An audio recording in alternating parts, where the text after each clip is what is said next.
Okay Anitha, പാടിക്കോ.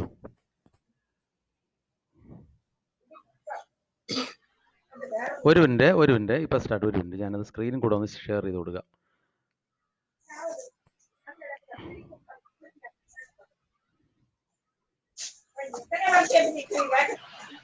ശരി, അപ്പോൾ എല്ലാവരും കാണാമല്ലോ അല്ലേ? ശരി, കാണാം. അനിത പാടിക്കോ ഇനി. ഓക്കെ അനിത. ആദിത്യകിരണങ്ങൾ ധരണി തൻ മടിത്തട്ടിൽ ആലേഖനം ചെയ്യാനൊരുങ്ങും നേരം എന്നെന്നു മടിയാതെയുണരുവാനൊരുമിച്ചു പഠിച്ചു വളരുവാൻ കഴിവേകണം. ഓമന മുഖങ്ങൾക്ക് ഉതകുന്ന വിദ്യകൾ ഓരോന്നായി ഞങ്ങളിൽ വളർത്തേണം. ഓംകാരനാദത്തിനാശയം ഞങ്ങളിൽ ഒരുമയുണർത്താനായി കഴിവേകണം. കർത്തവ്യബോധത്താൽ കലഹം വെടിഞ്ഞുള്ള കർമ്മങ്ങൾ ചെയ്യുവാൻ കഴിവേകണം. സത്യധർമാദികൾ വെടിയാതെ ഞങ്ങളിൽ സ്നേഹത്തിൻ ദീപം തെളിക്കേണം. ഓക്കെ അനിത, വളരെ മനോഹരമായിട്ട് പാടി. അപ്പോൾ വളരെ ഉച്ചാരണവും വളരെ മനോഹരമായിട്ട് പാടി. അപ്പോൾ നമുക്കിന്ന് അനിതയുടെ ഈ ഗാനത്തോടുകൂടി നമുക്കിന്നത്തെ ക്ലാസ് സ്റ്റാർട്ട് ചെയ്യാം. അപ്പോൾ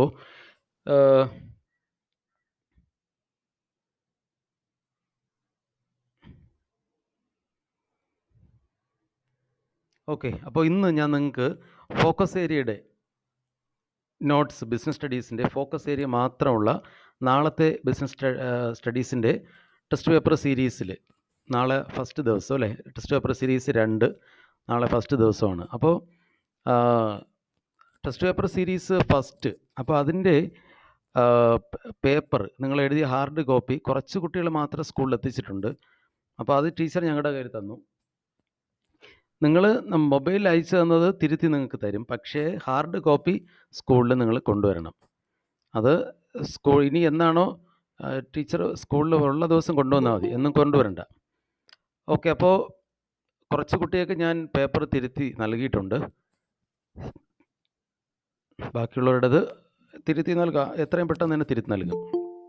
കഴിയുന്നത് നാളത്തേക്ക് മുമ്പ് തന്നെ നൽകാൻ ശ്രമിക്കും. ഓക്കെ, ഇപ്പം നമ്മൾ ഇന്ന് പഠിക്കാൻ പോകുന്നത് ഞാൻ അതിനു മുമ്പായിട്ട് ഫോക്കസ് ഏരിയയെക്കുറിച്ച് ഞാൻ 1-2 കാര്യങ്ങൾ, ചില കുട്ടികൾക്കെങ്കിലും ചില സംശയങ്ങളുണ്ടാകും. എന്താണ് ഫോക്കസ് ഏരിയ? സാർ, ഈ ഫോക്കസ് ഏരിയ മാത്രം പഠിച്ചാൽ നമുക്ക് ഫുൾ മാർക്ക് കിട്ടുമോ? അപ്പോൾ ഇങ്ങനെയൊക്കെ പല ഡൗട്ട്സ് പല കുട്ടികൾക്കുണ്ട്. അപ്പോൾ ഇതുമായിട്ട് ബന്ധപ്പെട്ട പല ഡൗട്ട്സും പല കുട്ടികൾക്കും ഉണ്ട്.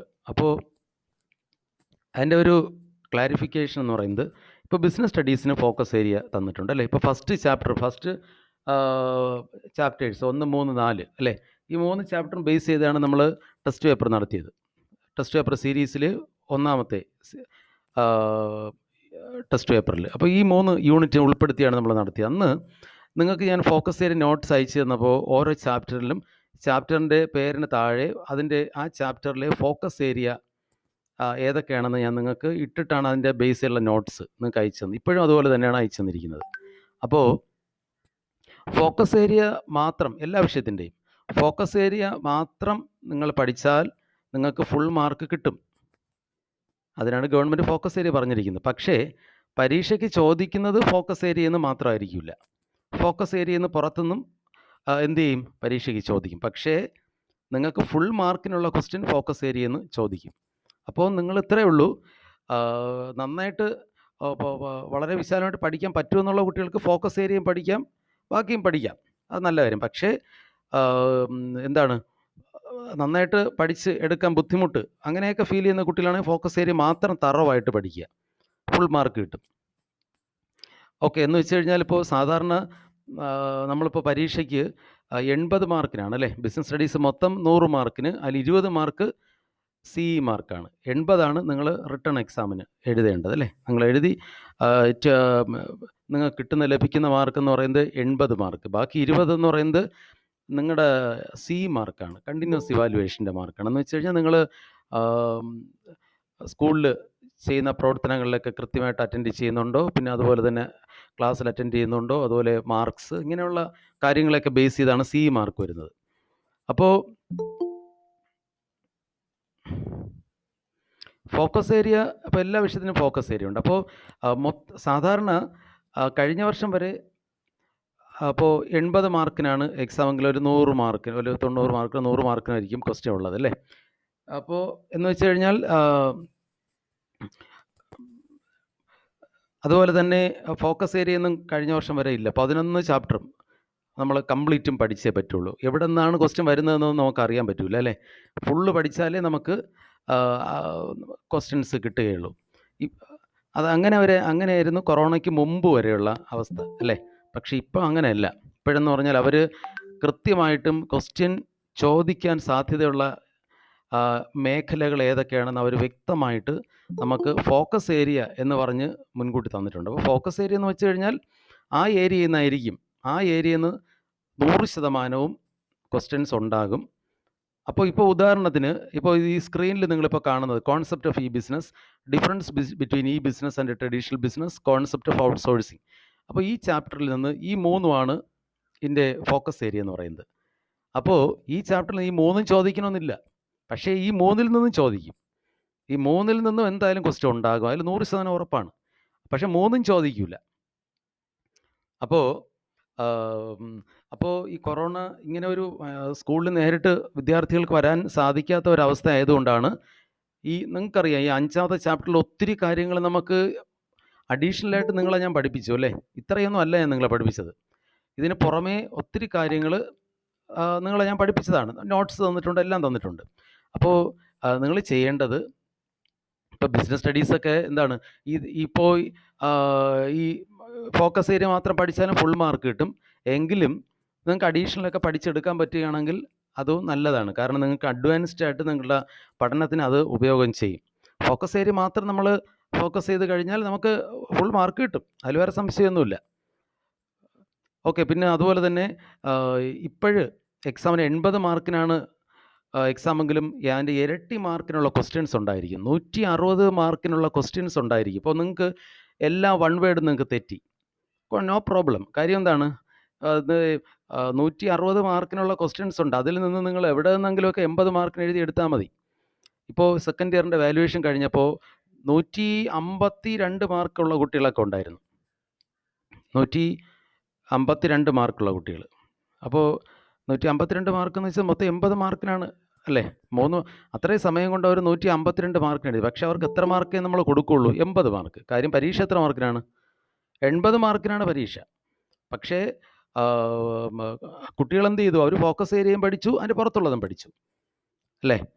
അപ്പോൾ ഈ ഏറ്റവും വലിയൊരു പ്രോബ്ലം എന്ന് പറയുന്നത് ഫുൾ മാർക്ക് വാങ്ങിക്കുന്ന ഒത്തിരി കുട്ടികൾ ഉണ്ടായിരിക്കും. അതുകൊണ്ട് തന്നെ ഫുൾ മാർക്ക് വാങ്ങിക്കാതെ വന്നു കഴിഞ്ഞാൽ നമ്മൾ ഈ ഡിഗ്രി അഡ്മിഷനൊക്കെ വരുമ്പോൾ ഒത്തിരി ബുദ്ധിമുട്ടുണ്ടാകാൻ സാധ്യതയുണ്ട്. അതുകൊണ്ട് എല്ലാവരും നന്നായിട്ട് പഠിക്കുക. ഫോക്കസ് ഏരിയ മാത്രം പഠിച്ചാൽ മതിയാകും, നല്ല തറവായിട്ട് പഠിച്ചാൽ മതി. പിന്നെ ഫോക്കസ് ഏരിയയ്ക്ക് പുറമേ ഉള്ളതുകൂടെ പഠിച്ചു കഴിഞ്ഞാൽ നല്ലത്.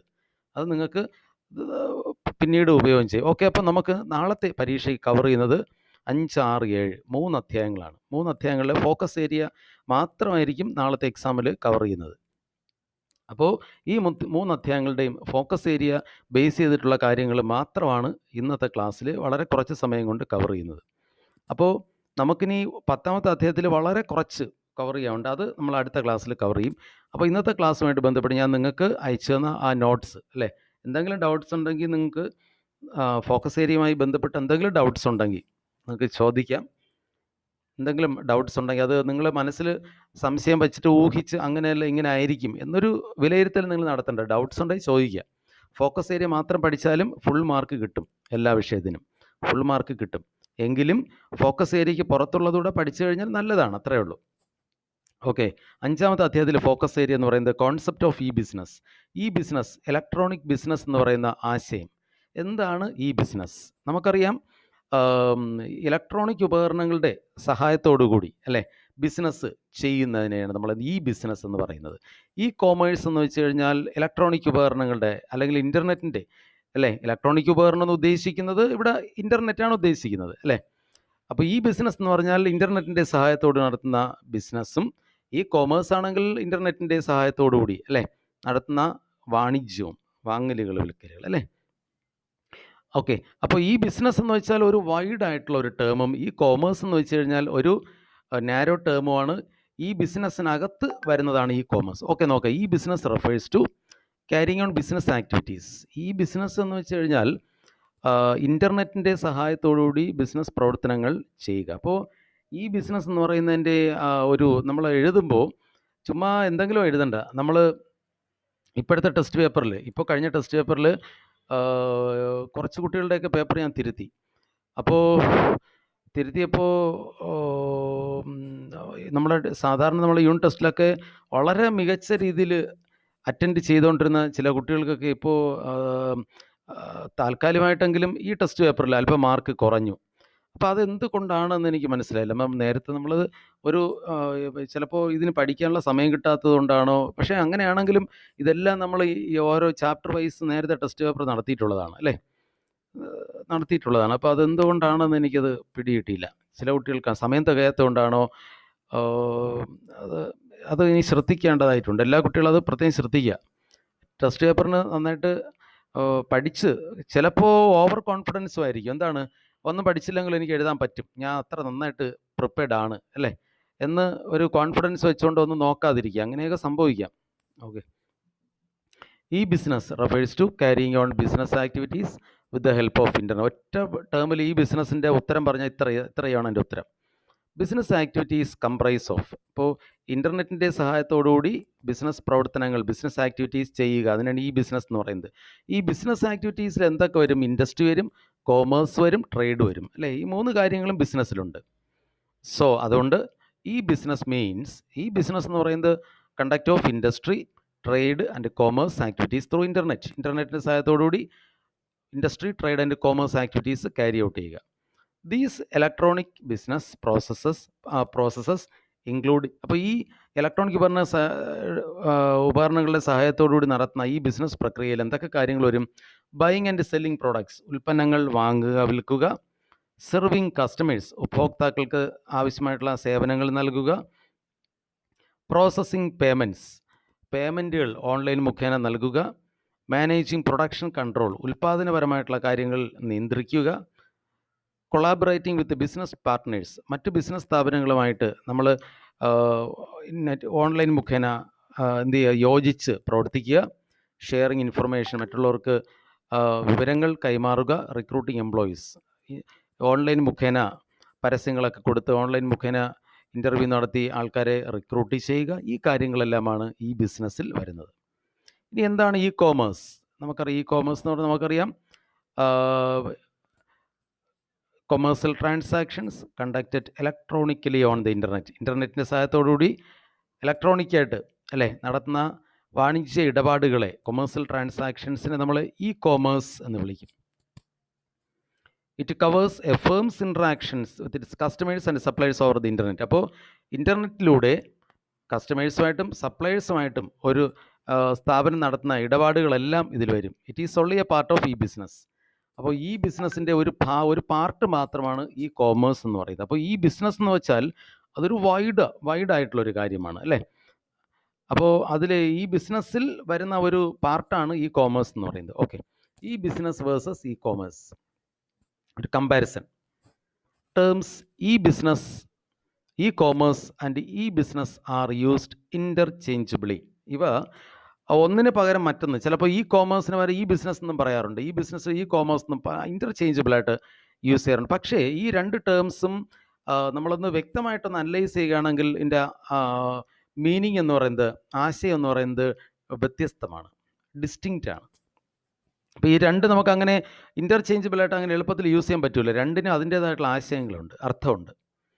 ഈ കോമേഴ്സ് എന്ന് പറയുന്നത് buying and selling of goods and services over the internet. ഇൻ്റർനെറ്റിലൂടെ സാധനങ്ങൾ സേവനങ്ങൾ വാങ്ങുകയും വിൽക്കുകയും ചെയ്യുക. ഇപ്പോൾ നമ്മളിപ്പോൾ ആമസോണിലോ ഫ്ലിപ്കാർട്ടിലോ നമ്മളിപ്പോൾ സെർച്ച് ചെയ്ത് കഴിഞ്ഞാൽ മൊബൈൽ ഫോൺസൊക്കെ നമുക്ക് എന്ത് ചെയ്യും, ഇഷ്ടംപോലെ കാണാൻ സാധിക്കും. നമുക്കെന്ത് ചെയ്യാം, ഇൻ്റർനെറ്റ് നമുക്ക് ഓൺലൈനിൽ നമുക്ക് ഈ ബാങ്കിങ് ഉണ്ടെങ്കിൽ നമുക്ക് നമ്മുടെ ബാങ്ക്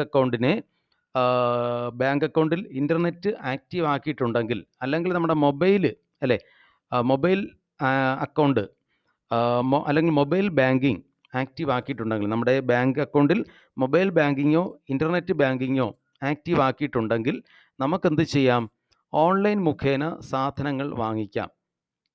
ഓൺലൈൻ മുഖേന സാധനങ്ങൾ വിൽക്കുന്ന ഒത്തിരി സൈറ്റുകളുണ്ട് അല്ലേ. ആമസോൺ, ഫ്ലിപ്കാർട്ട്, ഇങ്ങനെയുള്ള കുറേ സൈറ്റുകളുണ്ട്. ആമസോണിൽ നമ്മളിപ്പം എന്ത് ചെയ്ത് പ്ലേ സ്റ്റോറിൽ നിന്ന് ആമസോൺ അല്ലേ എന്ന് പറയുന്ന ആപ്ലിക്കേഷൻ, അല്ലെങ്കിൽ ഫ്ലിപ്കാർട്ടോ സ്നാപ്ഡീലോ നമ്മൾ എന്ത് ചെയ്തു, ഡൗൺലോഡ് ചെയ്തിട്ട് അത് ടച്ച് ചെയ്യുമ്പോൾ അത് എന്ത് ചെയ്തു, ഓപ്പൺ ആയിട്ട് വരും. അതിൽ തന്നെ കാറ്റഗറീസ് ആണ്. കാറ്റഗറീസിൽ മൊബൈൽ ഫോൺസ് എന്നോ ടി വി എന്നോ ഇങ്ങനെയൊക്കെ കൊടുക്കുന്ന സമയത്ത് അതിൽ എന്ത് ചെയ്യുന്നു, മൊബൈൽ ഫോൺസ് എന്ന് കൊടുത്തു കഴിഞ്ഞാൽ ഏത് കമ്പനിയുടേതാണെന്ന് നമ്മൾ സാംസങ് എന്ന് കൊടുത്തു കഴിഞ്ഞാൽ സാംസങ്ങിൻ്റെ മൊബൈൽ ഫോണിൻ്റെ പ്രൈസ് ഉൾപ്പെടെ വരും. നമുക്കെന്ത് ചെയ്യാൻ സാധിക്കും, നമുക്ക് ആ കാണുന്ന മൊബൈൽ ഫോൺ ഓൺലൈനിൽ കാണുന്ന മൊബൈൽ ഫോൺ ഇഷ്ടപ്പെട്ട് കഴിഞ്ഞാൽ നമുക്കെന്ത് ചെയ്യാം, അവിടെ വെച്ച് തന്നെ അത് സെലക്ട് ചെയ്ത് അതിൻ്റെ പേയ്മെൻറ്റ് ആ മൊബൈൽ ഫോണിൻ്റെ പൈസ അടയ്ക്കാൻ സാധിക്കും, പണം അടയ്ക്കാൻ സാധിക്കും. എങ്കിലെന്ത് ചെയ്യും, നമ്മൾ ഏത് അഡ്രസ്സിലാണോ നമ്മുടെ അഡ്രസ്സൊക്കെ അതിൽ കൊടുക്കേണ്ടി വരും. കാര്യം കുറേ കാര്യങ്ങളൊക്കെ നമ്മൾ ഫില്ല് ചെയ്തതിന് ശേഷമാണ് അവസാനമാണ് ഈ പേയ്മെൻറ്റ് ചെയ്യുന്നത് അല്ലേ.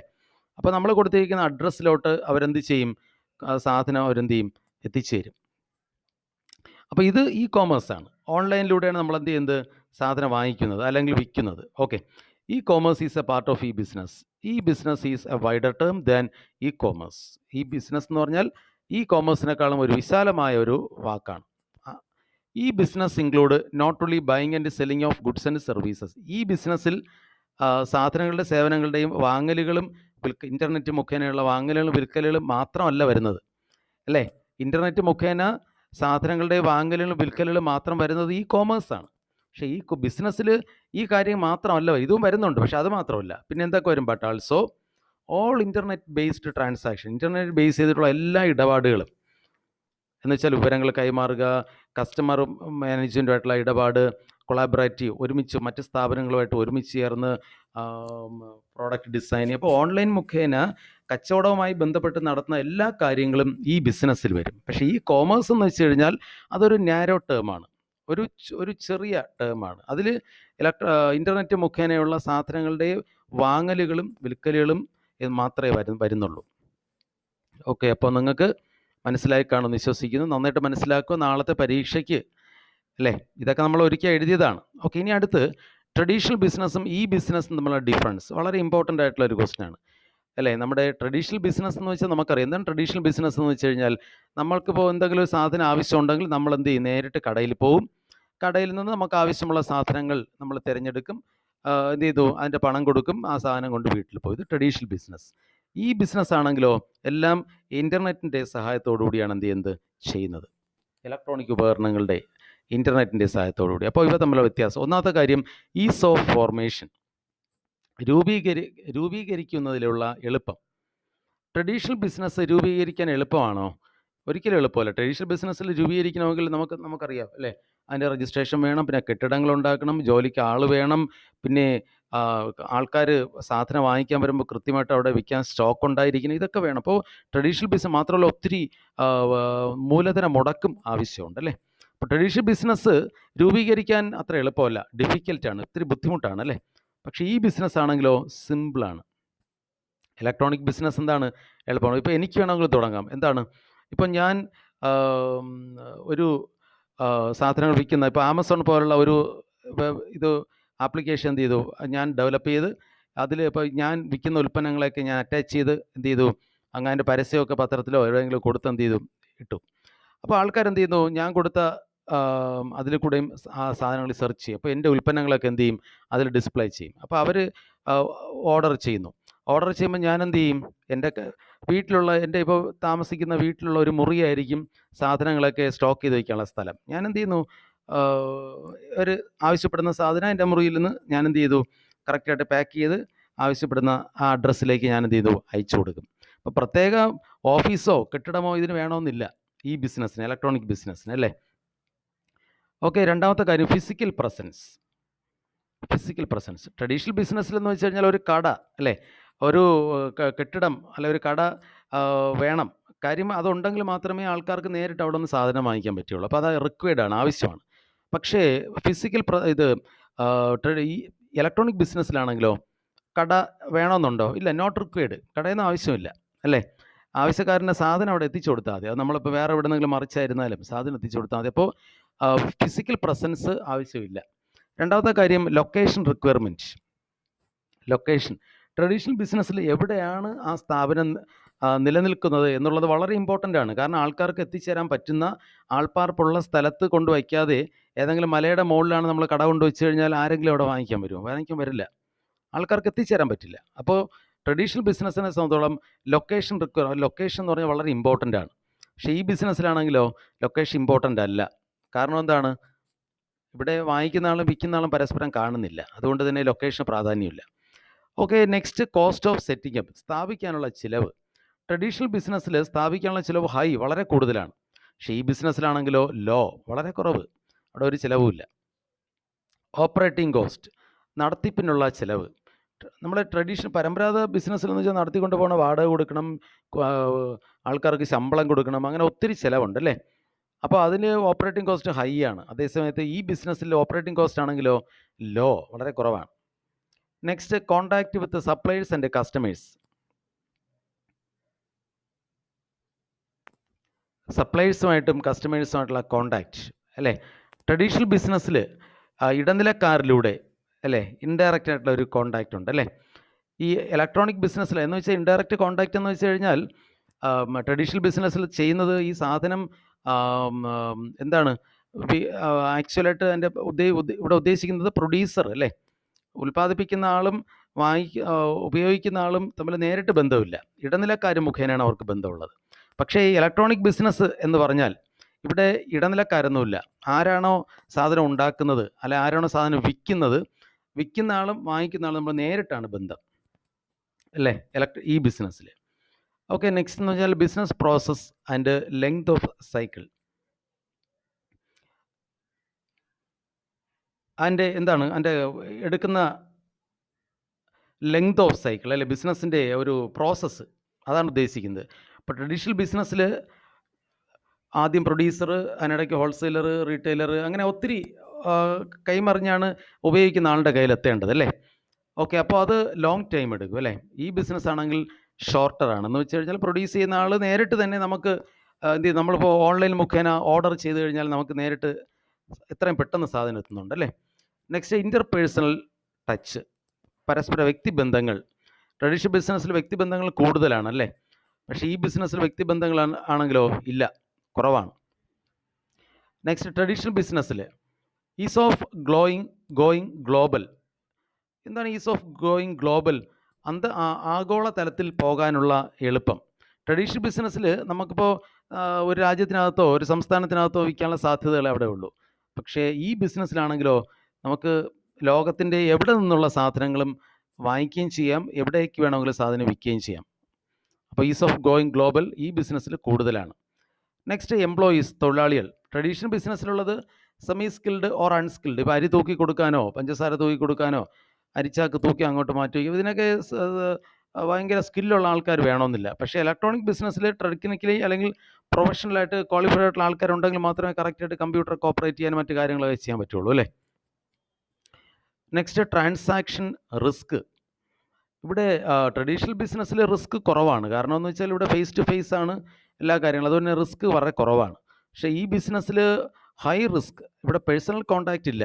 ഇപ്പം നമ്മൾ ഓർഡർ കൊടുത്തു, പൈസ അടച്ചു. ചിലപ്പോൾ നമ്മൾ കോൺടാക്റ്റ് ചെയ്ത അഡ്രസ്സ് ഫേക്കായിട്ടുള്ള അഡ്രസ്സാണെങ്കിൽ അവസാനം നമ്മുടെ പൈസയും പോകും, സാധനവും കിട്ടൂല അല്ലേ. അപ്പോൾ അതിനൊക്കെയുള്ള സാധ്യതയുണ്ട്. Next outsourcing. അടുത്തായിട്ട് നമ്മൾ പഠിക്കാനുള്ള പ്രധാനപ്പെട്ടതാണ് ഔട്ട്സോഴ്സിങ് എന്ന് വെച്ചാൽ പുറംകരാർ അല്ലേ.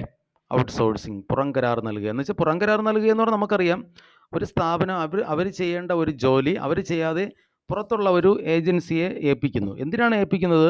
അവർക്ക് പ്രധാനപ്പെട്ട കാര്യങ്ങളിൽ ശ്രദ്ധ കേന്ദ്രീകരിക്കുന്നതിലേക്ക് വേണ്ടിയാണ്. ഇപ്പോൾ നമുക്കറിയാം നമ്മുടെ വീട്ടിലിപ്പോൾ ഒരു പാല് കാച്ച് അല്ലെങ്കിൽ ഒരു കല്യാണം അല്ലെങ്കിൽ ഒരു പ്രത്യേക ഒരു സ്പെഷ്യൽ ഫങ്ഷൻ നമ്മുടെ വീട്ടിലിപ്പോൾ നടക്കുകയാണ്. നമുക്ക് ഉദാഹരണമായിട്ട് എടുക്കാം. അപ്പോൾ അവിടെ നടക്കുന്ന സമയത്ത് ഏറ്റവും പ്രധാനപ്പെട്ട ഒരു കാര്യമാണ് വരുന്ന ആൾക്കാർക്ക് ഫുഡ് കൊടുക്കുക. അതൊരു പ്രധാനപ്പെട്ട കാര്യമാണ്. ഈ ഫുഡ് കൊടുക്കുക എന്ന് പറയുന്ന കാര്യം നമുക്ക് പല ഓപ്ഷൻസ് ഉണ്ട്. ഒന്നുകിൽ നമുക്ക് തന്നെ ഉണ്ടാക്കാം. നമ്മളുണ്ടാക്കി കഴിഞ്ഞാൽ അത് വിളമ്പാൻ വേണ്ടി ഒന്നുകിൽ നമ്മളോ ബന്ധുക്കളോ ഒക്കെ നിൽക്കേണ്ടി വരും അല്ലേ? ഇക്കാലത്ത് പിന്നെ വിളമ്പാൻ പോലും ആളിനെ കിട്ടാൻ വളരെ ബുദ്ധിമുട്ടാണ്. ഓരോ ആൾക്കാരും എന്ത് ചെയ്യും? വന്ന് ഓരോ സ്ഥലത്തങ്ങ് ഇരിക്കും അല്ലേ? പിന്നെ അവരെ നമ്മൾ പറയുമ്പോൾ അവർക്ക് വിഷമമായിരിക്കും. ചിലവരെന്ത് ചെയ്യും? കുറച്ച് വിളമ്പും പിന്നെ അതുവഴി അങ്ങ് പോകും. പിന്നെ അവർ ഭക്ഷണം കഴിക്കാനും നിൽക്കില്ല. അപ്പോൾ ഇങ്ങനെയൊക്കെയുള്ള കാലം മാറി അല്ലേ? അപ്പോൾ ഇപ്പോൾ പലയിടത്തും ചെയ്യുന്നത് കാറ്ററിംഗുകാരെ എന്ത് ചെയ്യും? ഏൽപ്പിക്കും അല്ലേ? അത് ഔട്ട്സോഴ്സിംഗ് ആണ്. അപ്പോൾ എന്താണ് അവിടെ സംഭവിച്ചത്? നമ്മളാണ് ആക്ച്വലായിട്ട് ഫുഡ് ഉണ്ടാക്കേണ്ടത്. അപ്പം നമ്മൾ ചെയ്യേണ്ട ഒരു ജോലി നമ്മൾ ചെയ്യുന്നതിന് പകരം പുറത്തുള്ള ഒരു ആളിനെ നമ്മൾ എന്ത് ചെയ്യുന്നു? ഏൽപ്പിക്കുന്നു. അതാണ് പുറം കരാർ എന്ന് പറയുന്നത്. അവരെ പുറത്ത് നമ്മൾ ആരെങ്കിലും അല്ല ഏൽപ്പിക്കുന്നത്. അവർ ആ കാര്യത്തിൽ സ്പെഷ്യലിസ്റ്റുകളായിരിക്കും അല്ലേ? ഫുഡൊക്കെ ഉണ്ടാക്കി നന്നായിട്ട് കൊടുക്കുന്നതിൽ പ്രത്യേക വൈദഗ്ധ്യമുള്ളവരായിരിക്കും അവരെയാണ് നമ്മൾ ഏൽപ്പിക്കുന്നത്. അല്ല ചുമ്മാ ആരെയെങ്കിലും അല്ല നമ്മൾ ഏൽപ്പിക്കുന്നത്. അപ്പോൾ അതാണ് ഔട്ട്സോഴ്സിങ്. അപ്പോൾ ബിസിനസ് സ്ഥാപനങ്ങൾ അവർക്ക് ഒത്തിരി കാര്യങ്ങൾ ചെയ്യാനുണ്ട് അല്ലേ? പക്ഷേ ചില കാര്യങ്ങൾ അത് ഒഴിവാക്കാനും പറ്റില്ല. എന്താണ് അത് ചെയ്യാൻ വേണ്ടി കൂടുതൽ സമയം സ്പെൻഡ് ചെയ്യാൻ അവർക്കില്ല. ഉദാഹരണത്തിന് ഈ ബിസിനസ് സ്ഥാപനങ്ങളിൽ ക്യാൻറ്റീൻ അല്ലേ?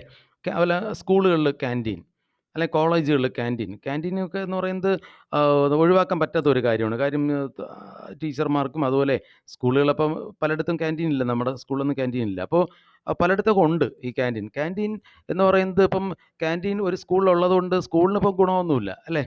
അപ്പോൾ കാര്യം ഈ ക്യാൻറ്റീൻ്റെ കാര്യങ്ങൾ നോക്കാൻ ടീച്ചേഴ്സിനോ അവർക്ക് ആർക്കും സമയവും കിട്ടില്ല. പക്ഷെ അത് വേണം. കാര്യം പിള്ളേർക്കോ അധ്യാപകർക്കോ എന്തെങ്കിലുമൊക്കെ കഴിക്കാനോ വെള്ളം ചായ കുടിക്കുക ഒക്കെ അത് ആവശ്യമാണ്. അപ്പോൾ അതുകൊണ്ട് ഈ ഒരു ക്യാൻറ്റീൻ നടത്തിപ്പ് എന്ന് പറയുന്ന ഒരു ജോലി എന്ത് ചെയ്യും? സ്കൂള് പുറത്തുള്ള ആരെങ്കിലും ഏൽപ്പിക്കും. അപ്പോൾ പുറത്തുള്ള ഒരു ഏജൻസിയോ ആരെങ്കിലും ഏൽപ്പിക്കും. അവരെന്ത് ചെയ്യും? സ്കൂളിനകത്തെത്തി സ്കൂളിൻ്റെ കോമ്പൗണ്ടിനകത്തെത്തി അല്ലേ ക്യാൻറ്റീൻ എന്ത് ചെയ്യും? അവർ നടത്തും. കരാറിന് അല്ലേ? 1 2 വർഷത്തെ കരാറിൻ്റെ അടിസ്ഥാനത്തിൽ അവരെന്ത് ചെയ്യും? നടത്തും. അപ്പോൾ ഇതാണ്. അപ്പോൾ നമ്മൾ ചെയ്യേണ്ട ഒരു കാര്യം, നമുക്ക് മറ്റു കാര്യത്തിൽ ശ്രദ്ധ കേന്ദ്രീകരിക്കുന്നതിലേക്ക് വേണ്ടി നമ്മൾ എന്ത് ചെയ്യുന്നു? പ്രാധാന്യം കുറഞ്ഞ കാര്യങ്ങളെ മറ്റുള്ള ഏജൻസികളെ, അതാണ് ഔട്ട്സോഴ്സിങ്. നോക്കാം. It means source from outside. In other words outsourcing refers to hiring out. പുറത്ത് നൽകുന്നു. Non core activities. എന്താണ് നോൺ കോർ ആക്ടിവിറ്റീസ്? പ്രാധാന്യം കുറഞ്ഞ പ്രവർത്തനങ്ങൾ ഓഫ് ബിസിനസ്സിൽ പ്രാധാന്യം കുറഞ്ഞ പ്രവർത്തനങ്ങളെ തേർഡ് പാർട്ടി സ്പെഷ്യലിസ്റ്റുകൾക്ക് എന്ത് ചെയ്യുന്നു? ഹയർ ചെയ്യുന്നു. To take advantage of their experience. അപ്പോൾ നമ്മളിത് അവരെ ഏൽപ്പിക്കുന്നതിലൂടെ ആ കാര്യം അവരെന്ന് പറഞ്ഞാൽ ആ കാര്യം ചെയ്യുന്നതിൽ മിടുക്കരായിരിക്കും. അപ്പോൾ അതിലൂടെ അവരുടെ എക്സ്പീരിയൻസ്, എക്സ്പെർട്ടൈസ്, എഫിഷ്യൻസി ഇതിൻ്റെയൊക്കെ ഒരു അഡ്വാൻറ്റേജും നമുക്ക് എന്ത് ചെയ്യുന്നു? അതിലൂടെ എൻജോയ് ചെയ്യാൻ സാധിക്കുന്നു. അപ്പോൾ അതാണ് ഔട്ട്സോഴ്സിങ് എന്ന് പറഞ്ഞാൽ. ഇപ്പോൾ ഒരു കല്യാണത്തിന് ഫുഡ് പുറത്തുള്ള ഒരു പാർട്ടിയെ അല്ലേ, പുറത്തുള്ള ഒരു കാറ്ററിംഗ് ഏജൻസി ഏൽപ്പിച്ചു കഴിഞ്ഞാൽ അവർ തന്നെ കൃത്യമായിട്ട് ഫുഡ് കൊണ്ടുവന്ന് അവരുടെ ആൾക്കാർ തന്നെ യൂണിഫോം ഇട്ട് കൃത്യമായിട്ട് വന്ന് നിന്നു വിളമ്പി. നമ്മൾ പൈസ മാത്രം കൊടുത്താൽ മതി, നമ്മളൊന്നും അറിയണ്ട. കൃത്യമായിട്ട് ഫുഡ് അവിടെ എത്തിച്ച് ക്ലിയർ ആയിട്ട് എന്ത് ചെയ്യുന്നു? അതിൻ്റെ വേസ്റ്റ് ഉൾപ്പെടെ അവർ ക്ലിയർ ആക്കിയിട്ട് പോകും. അല്ലെങ്കിൽ നമ്മൾ എന്ത് ചെയ്യണം? കല്യാണ സമയമാകുമ്പോൾ കൊലയും എടുത്ത് തോളിൽ വെച്ചുകൊണ്ട് പല ആൾക്കാർ അങ്ങോട്ടും ഇങ്ങോട്ടും നടക്കേണ്ടി വരും അല്ലേ? നമുക്കൊക്കെ അതിന് സമയമുണ്ടോ? ഒരു പ്രധാനപ്പെട്ട ഒരു ചടങ്ങ് നടക്കുന്ന സമയത്ത് ബന്ധപ്പെട്ട ആൾക്കാർക്ക് ഒത്തിരി കാര്യങ്ങൾ മറ്റത് ചെയ്യാനുണ്ട് അല്ലേ? അതിനിടയ്ക്ക് പ്രാധാന്യം കുറഞ്ഞ കാര്യങ്ങൾ ചെയ്യുന്നതിലേക്ക് വേണ്ടി അവർക്ക് എന്ത് ചെയ്യുന്നു? സമയം കളയാൻ കാണില്ല. അപ്പോൾ ഇപ്പോഴും ഫുഡൊക്കെ ഐറ്റംസ് എന്ത് ചെയ്യുന്നു? ഹയറിങ് ഔട്ടാണ്. Okay. The term outsourcing is popular. Outsourcing എന്ന ഒരു വാക്ക്, പുറം കരാറ് നൽകുക എന്ന വാക്ക് വളരെ പോപ്പുലറായിട്ട് അറിയപ്പെടുന്നത് BPO, ബിസിനസ് പ്രോസസ് ഔട്ട്സോഴ്സിങ് എന്നാണ് അറിയപ്പെടുന്നത്. And the idea behind this concept, ഈ കോൺസെപ്റ്റിന് പിന്നിലുള്ള ഐഡിയ എന്ന് പറയുന്നത് that a business can concentrate in its core areas. ഒരു ബിസിനസ് സ്ഥാപനത്തിന് പ്രധാനപ്പെട്ട മേഖലകളിൽ ശ്രദ്ധ കേന്ദ്രീകരിക്കുവാൻ സാധിക്കും. And leaving other activities as BPOs. മറ്റ് പ്രാധാന്യം കുറഞ്ഞ മറ്റ് കാര്യങ്ങളെ എന്ത് ചെയ്യുന്നു? ബിസിനസ് പ്രോസസ്സിങ് ഔട്ട്സോഴ്സിങ്, പുറത്തുള്ള ആൾക്കാരെ ഏൽപ്പിക്കുന്നതിലേക്ക് വേണ്ടി എന്ത് ചെയ്യുന്നു? അവർ മാറ്റിവെക്കുന്നു. ഉദാഹരണത്തിന് ക്യാൻറ്റീനിനെ ബിസിനസ് ഓർഗനൈസേഷൻ, ഒരു ബിസിനസ് സ്ഥാപനത്തിൽ ഉള്ള ക്യാൻറ്റീൻ അല്ലേ, അത് നടത്തുവാനുള്ള കരാറ് അല്ലെ ആ ഒരു ജോലി പുറത്തുള്ള ഏതെങ്കിലും ഒരു ഹോട്ടലിനെ ഏൽപ്പിക്കുന്നു. അപ്പോൾ ഹോട്ടലുകാർ അവർക്ക് ഫുഡ് ഉണ്ടാക്കുന്നതിൽ അവർ സ്പെഷ്യലിസ്റ്റാണ് അല്ലേ? അപ്പോൾ അവർ നന്നായിട്ട് ചെയ്യും. അടുത്ത് ട്രാൻസ്പോർട്ടേഷൻ ഓഫ് റോ മെറ്റീരിയൽസ്. പിന്നെ ഒരു ഫാക്ടറിയിൽ റോ മെറ്റീരിയൽസ് കൊണ്ടുവരിക, ഫിനിഷ് ഗുഡ്സ് വ്യത്യസ്ത സ്ഥലങ്ങളിൽ എത്തിക്കുക, ഈ ഒരു ജോലി അല്ലേ, അതൊരു ട്രാൻസ്പോർട്ട് ഏജൻസി അങ്ങ് ഏൽപ്പിക്കുകയാണ് പുറത്തുള്ള. അപ്പോൾ അവരങ്ങ് ചെയ്തോളൂ, അവർക്ക് നമ്മൾ പറയുന്ന പൈസ അങ്ങ് കൊടുത്താൽ മതി. Selection of employees to a recruitment agency. ഒരു സ്ഥാപനത്തിൽ പുതിയ പുതിയ ആൾക്കാരെയൊക്കെ സെലക്ട് ചെയ്യണം അല്ലേ? അപ്പോൾ ആ സെലക്ട് ചെയ്യുക എന്ന് പറയുന്നത് ഒരു ജോലിയാണ് അല്ലേ. ആപ്ലിക്കേഷൻ വിളിക്കണം, അവരെ സ്ക്രൂട്ടനൈസ് ചെയ്യണം, ഇൻ്റർവ്യൂ, ഇതൊരു ജോലിയാണ്. അപ്പോൾ പുറത്തുള്ള ഒരു റിക്രൂട്ട്മെൻറ്റ് ഏജൻസിയെ ഈ ജോലി അങ്ങ് ഏൽപ്പിച്ചു കഴിഞ്ഞാൽ അവർ തന്നെ അപേക്ഷ വിളിച്ച് ചെയ്യേണ്ട കാര്യങ്ങളെല്ലാം ചെയ്യും. അപ്പോൾ നമുക്ക് ആ കാര്യത്തിൽ നിന്നും റിലീവ് അല്ലേ ചെയ്യാൻ സാധിക്കും. അതുപോലെ തന്നെ മറ്റു പ്രധാനപ്പെട്ട കാര്യങ്ങളിൽ ശ്രദ്ധ കേന്ദ്രീകരിക്കാൻ സാധിക്കും. അതാണ് outsourcing. Outsourcing features of outsourcing. ഒന്ന്, ഔട്ട്സോഴ്സിങ് ഇൻവോൾവ്സ് കോൺട്രാക്റ്റിംഗ് ഔട്ട്. ഔട്ട്സോഴ്സിങ്ങിൽ ഉൾപ്പെടുന്നത് പുറം കരാറ് നൽകുക, പുറത്തുള്ള ആൾക്കാർക്ക് കരാറ് നൽകുക എന്നാണ്. Generally non core activities are outsource. സാധാരണ പ്രാധാന്യം കുറഞ്ഞ കാര്യങ്ങളായിരിക്കും എന്ത് ചെയ്യുന്നത്, ഔട്ട്സോഴ്സ് ചെയ്യുന്നത്. Next processes may be outsourced to a captive unit or a third party. ഈ പ്രോസസ്സ് നമ്മൾ ഔട്ട്സോഴ്സ് ചെയ്യുന്നത് ഒരു ക്യാപ്റ്റീവ് യൂണിറ്റിനോ, ക്യാപ്റ്റീവ് യൂണിറ്റ് എന്ന് പറയുന്നത് നമ്മുടെ സ്ഥാപനത്തിന് വേണ്ടി മാത്രം പ്രവർത്തിക്കുന്ന ഒരു യൂണിറ്റ്. അത് നമ്മളെ സ്ഥാപനത്തിന് വേണ്ടി മാത്രമേ അവർ പ്രവർത്തിക്കുകയുള്ളൂ. എന്ന് വെച്ച് കഴിഞ്ഞാൽ ചിലപ്പോൾ ആ സ്ഥാപനം എന്ന് പറയുന്നത് നമ്മുടെ കമ്പനിയുടെ ഒരു സബ്സിഡറി കമ്പനി ആയിരിക്കും അല്ലേ. നമ്മുടെ കമ്പനിയുടെ തന്നെ ഭാഗമായ ഒരു കമ്പനി ആയിരിക്കും, മറ്റൊരു രാജ്യത്തായിരിക്കും ആ കമ്പനി പ്രവർത്തിക്കുന്നത്. ഉദാഹരണത്തിന് നമുക്ക് അമേരിക്കയിൽ അല്ലെ ജനറൽ ഇലക്ട്രിക് കമ്പനി എന്ന് പറയുന്നത് ആ കമ്പനി US-ലാണ് അല്ല, അമേരിക്കയിൽ സ്റ്റാർട്ട് ചെയ്ത ഒരു കമ്പനി, ഒരു ഇലക്ട്രിക് കമ്പനിയാണ് ഈ ജനറൽ ഇലക്ട്രിക് കമ്പനി എന്ന് പറയുന്നത്. ആ കമ്പനിയുടെ മെയിൻ ഓഫീസ് എന്ന് പറയുന്നത് അമേരിക്കയിലാണ് അത് സ്ഥാപിച്ചിട്ടുള്ളത്. അപ്പോൾ അവരെന്ത് ചെയ്തു, ഇന്ത്യയിൽ അവരുടെ ഒരു സബ്സിഡറി കമ്പനി, ഒരു സബ്സിഡറി കമ്പനി ഇന്ത്യയിൽ എന്ത് ചെയ്തു, അവർ സ്റ്റാർട്ട് ചെയ്തു. അപ്പോൾ ഇന്ത്യയിലുള്ള സബ്സിഡറി കമ്പനിയുടെ ജോലി എന്താണ്? ഇന്ത്യയിലുള്ള സബ്സിഡറി കമ്പനിയുടെ ജോലി, അമേരിക്കയിലുള്ള ജനറൽ ഇലക്ട്രിക് കമ്പനി അവിടെ ചെയ്യേണ്ട പല ജോലികളും അവർ ഏൽപ്പിക്കുന്നത് ഇന്ത്യയിലുള്ള അവരുടെ സബ്സിഡറി കമ്പനിയായിരിക്കും ഏൽപ്പിക്കുന്നത്. എന്തിനാണ് അങ്ങനെ ഏൽപ്പിക്കുന്നത്?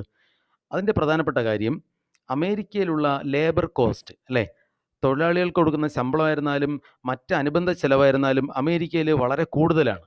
പക്ഷേ ഇന്ത്യയിലാണെങ്കിലോ താരതമ്യേന കുറഞ്ഞ തുക മാത്രമേ ചിലവാകുകയുള്ളൂ. അതുകൊണ്ട് തന്നെ വളരെ കുറഞ്ഞ ചിലവിൽ അവർക്ക് സാധനങ്ങൾ ഉൽപ്പാദിപ്പിച്ചെടുക്കാൻ സാധിക്കും അല്ലേ. ഇപ്പോൾ നിങ്ങൾക്ക് ഏകദേശം മനസ്സിലായി കാണും. എന്ന് വെച്ച് കഴിഞ്ഞാൽ പല രാജ്യങ്ങളിലും ലേബർ കോസ്റ്റ് കൂടുതലാണ്, തൊഴിലാളികളുടെ ശമ്പളമായിരുന്നാലും മറ്റ് ചിലവുകളായിരുന്നു. പക്ഷേ ഇന്ത്യയും അതുപോലെ ചില രാജ്യങ്ങളുണ്ട്, അവിടെയൊക്കെ ഇത് അല്ലേ ലേബർ കോസ്റ്റൊക്കെ വളരെ കുറവാണ്. അതുകൊണ്ട് തന്നെ ഇന്ത്യക്കകത്ത് സാധനങ്ങൾ ഉൽപ്പാദിപ്പിക്കുകയാണെങ്കിൽ അതിൻ്റെ ഉൽപ്പാദന ചിലവ് കുറവായിരിക്കും. അതുകൊണ്ടാണ് അല്ലേ അമേരിക്കയിലുള്ള ജനറൽ ഇലക്ട്രിക് കമ്പനി അവരെന്ത് ചെയ്തു, ഇന്ത്യക്കകത്ത് അവരുടെ ഒരു സബ്സിഡറി കമ്പനി സ്റ്റാർട്ട് ചെയ്തു.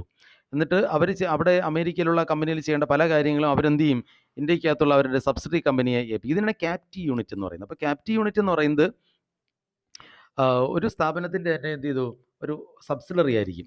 അവർക്ക് വേണ്ടി മാത്രമേ, മെയിൻ കമ്പനിക്ക് വേണ്ടി മാത്രമേ ആ സബ്സിഡറി കമ്പനി കാര്യങ്ങൾ ചെയ്യുകയുള്ളൂ. ഓക്കെ, അല്ലെങ്കിൽ എന്ത് ചെയ്യാം, ഈ ഒന്നുകിൽ ക്യാപ്റ്റീവ് യൂണിറ്റിനെ ഏൽപ്പിക്കാം, അല്ലെങ്കിൽ തേർഡ് പാർട്ടി എന്ന് പറഞ്ഞാൽ ഈ കമ്പനിയുമായിട്ട് ബന്ധമില്ല, പുറത്തുള്ള ഒരു ഒരു സ്ഥാപനം അല്ലേ. Okay, processes may be outsourced to a captive unit or a third party. ഒരു ക്യാപ്റ്റീവ് യൂണിറ്റ് എന്ന് പറഞ്ഞാൽ ഇവരുടെ തന്നെ ഒരു സബ്സിഡറി ആയിരിക്കും അല്ലേ. എന്താണ് ക്യാപ്റ്റീവ് യൂണിറ്റ് നോക്കുക? It is a part of BPO where an organisation.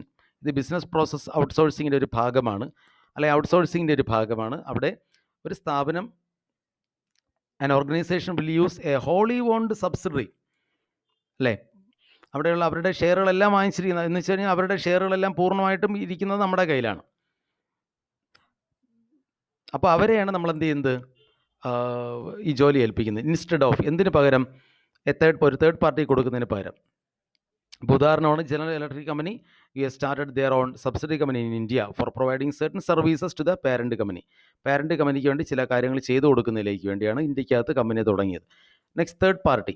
എന്താണ് തേർഡ് പാർട്ടി എന്ന് പറഞ്ഞാൽ? Here the process may be outsourced to a third party service provider who operates independently in the മാർക്കറ്റിൽ independent ആയിട്ട് നിൽക്കുന്ന ഒരു third പാർട്ടിയെ, അവരെന്ന് വെച്ചാൽ ഈ നമുക്കറിയാം കാറ്ററിംഗ് യൂണിറ്റുകൾ തന്നെ ബോർഡ് വെച്ച് ഇഷ്ടംപോലെ സ്ഥാപനങ്ങളില്ലേ കാറ്ററിംഗ് വർക്കുകൾ ചെയ്തു കൊടുക്കുന്ന, അതുപോലെ വർക്ക് ചെയ്തു കൊടുക്കുന്ന തേർഡ് പാർട്ടികളുണ്ട് അല്ലേ, തേർഡ് പാർട്ടി സർവീസ് പ്രൊവൈഡേഴ്സ് ഉണ്ട്, അവരെ എന്ത് ചെയ്യുന്നു, ഏൽപ്പിക്കുന്നു. ഓക്കെ, അടുത്തായിട്ട് നമുക്ക് ഈ അധ്യായത്തിലുള്ള കാര്യങ്ങൾ കഴിഞ്ഞ് ഇനി അടുത്ത 6ാമത്തെ അധ്യായം, social responsibility of business and business ethics. ഈ പറഞ്ഞ അധ്യായത്തിൽ നിങ്ങൾക്ക് എന്തെങ്കിലും ഡൗട്ട്സ് ഉണ്ടോ ആർക്കെങ്കിലും? ഇപ്പോൾ ഞാൻ പറഞ്ഞു കഴിഞ്ഞ കാര്യത്തിൽ എന്തെങ്കിലും ഡൗട്ട്സ് ആർക്കെങ്കിലും ഉണ്ടോ?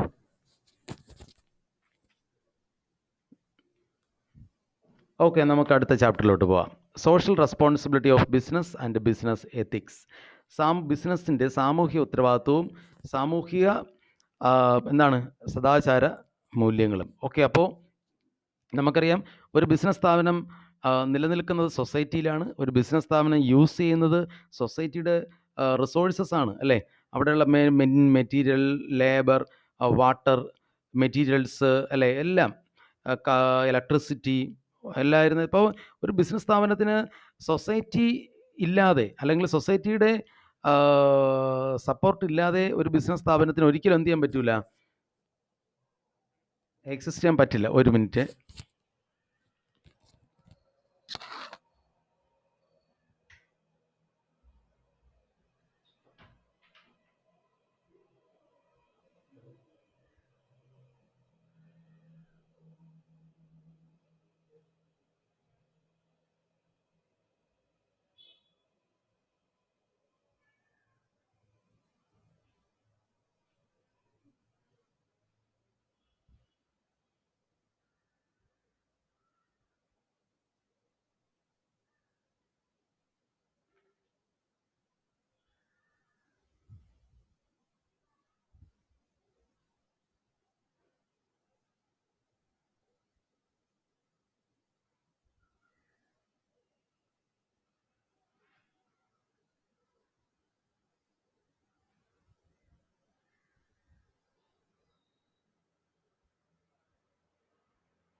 ഓക്കെ, അത് കണ്ടിന്യൂ ചെയ്യാം. അപ്പോൾ സാമൂഹ്യ ഉത്തരവാദിത്വം. The concept of social responsibilities fundamentally an ethical concept. സാമൂഹ്യ ഉത്തരവാദിത്വം എന്ന് പറയുന്ന ആശയം അല്ലേ, സാമൂഹ്യ ഉത്തരവാദിത്വം എന്ന് പറയുന്ന ആശയം അതൊരു എത്തിക്കൽ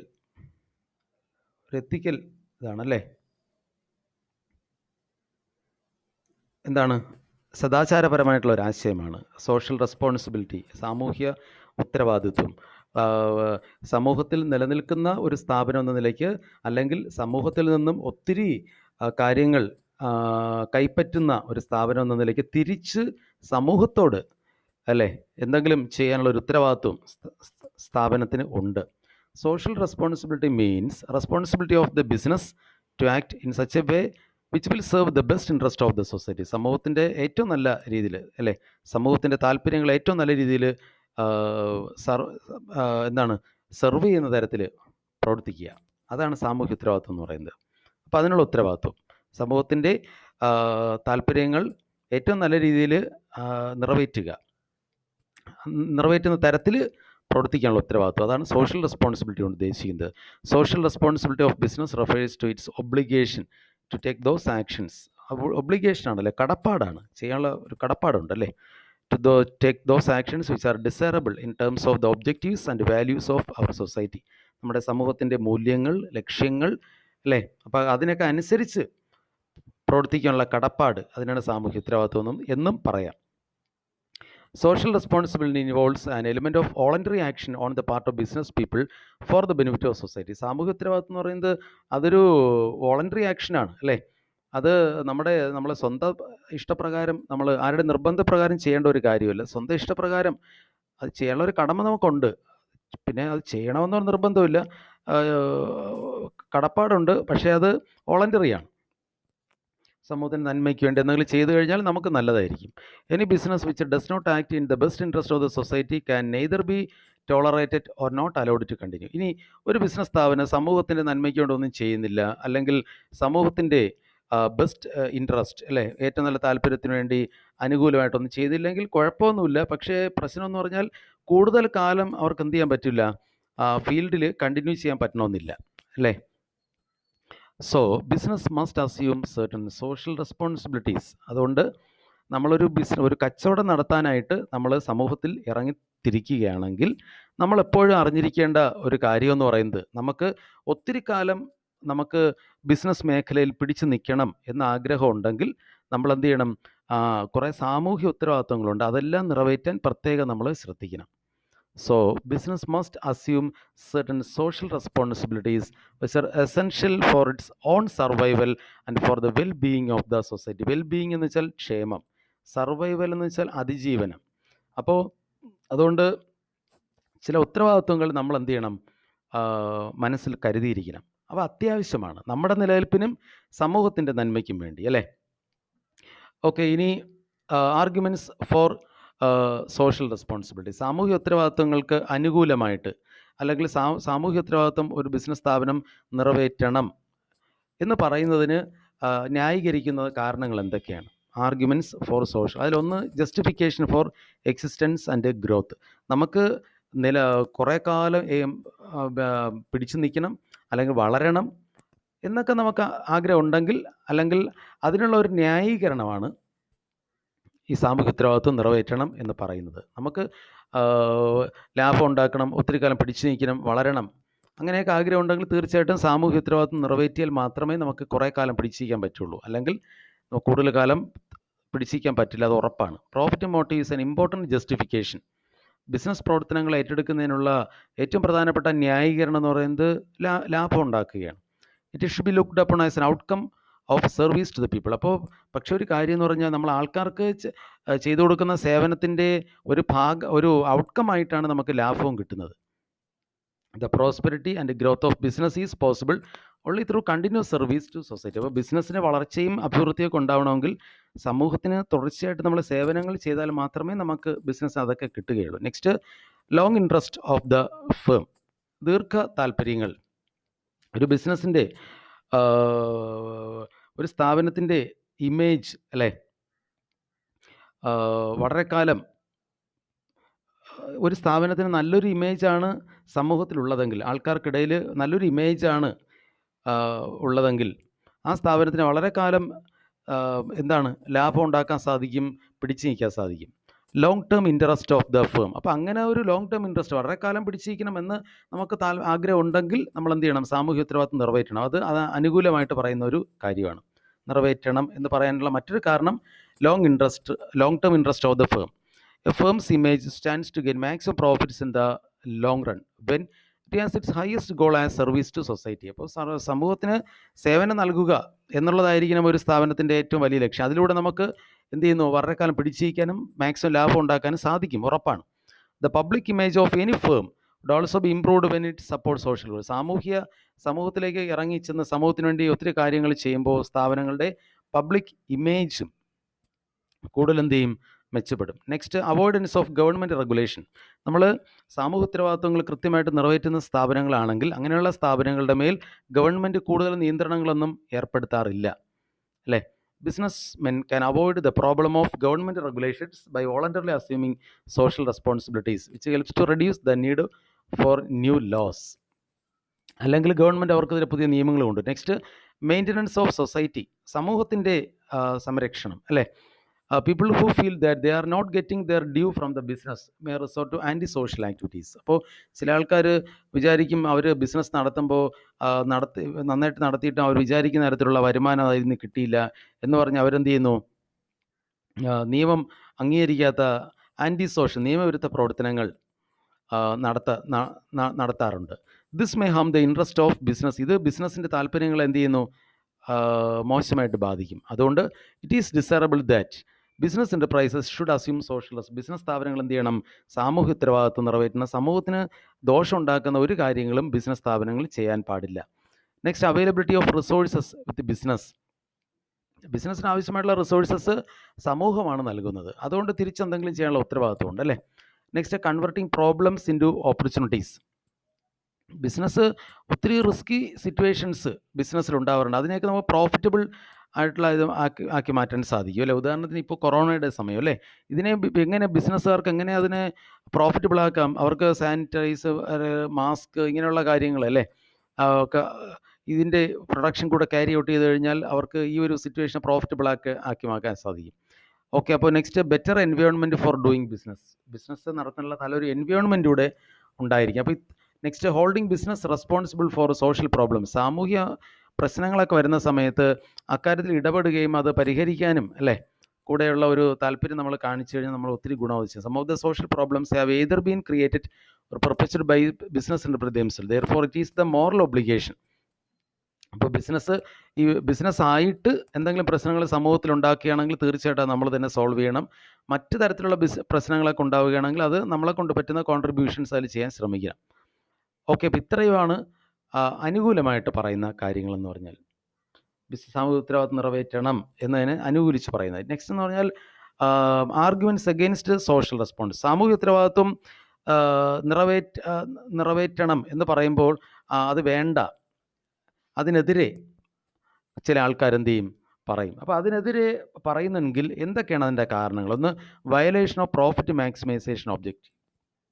ഏതൊരു ബിസിനസ് സ്ഥാപനത്തിൻ്റെയും ലക്ഷ്യം പരമാവധി ലാഭം ഉണ്ടാക്കുകയാണ്. പക്ഷേ സാമൂഹിക ഉത്തരവാദിത്വങ്ങൾ നിറവേറ്റി കഴിഞ്ഞാൽ പരമാവധി ലാഭം ഉണ്ടാക്കാൻ പറ്റണമെന്നില്ല, അല്ലേ? അപ്പോൾ ഫസ്റ്റ് എന്ന് പറഞ്ഞാൽ ബിസിനസ്സിൻ്റെ ലക്ഷ്യമായ പ്രോഫിറ്റ് മാക്സിമൈസേഷൻ ഒബ്ജക്റ്റീവിനെ വയലേറ്റ് ചെയ്യുന്നു.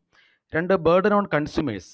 അപ്പോൾ സാമൂഹിക ഉത്തരവാദിത്വങ്ങൾ നിറവേറ്റുമ്പോൾ പലപ്പോഴും അത് ഒത്തിരി ചിലവുകൾ ബിസിനസ്സിന് ഉണ്ടാക്കാറുണ്ട്. ആ ചിലവുകൾ ഫൈനലായിട്ട് ഉപഭോക്താക്കളിൽ തന്നെ ചാർജ് ചെയ്യുന്നു. അത് കൺസ്യൂമേഴ്സിന് ബേർഡനായിട്ട് മാറുന്നു എന്നാണ് മറ്റൊരു വാദം.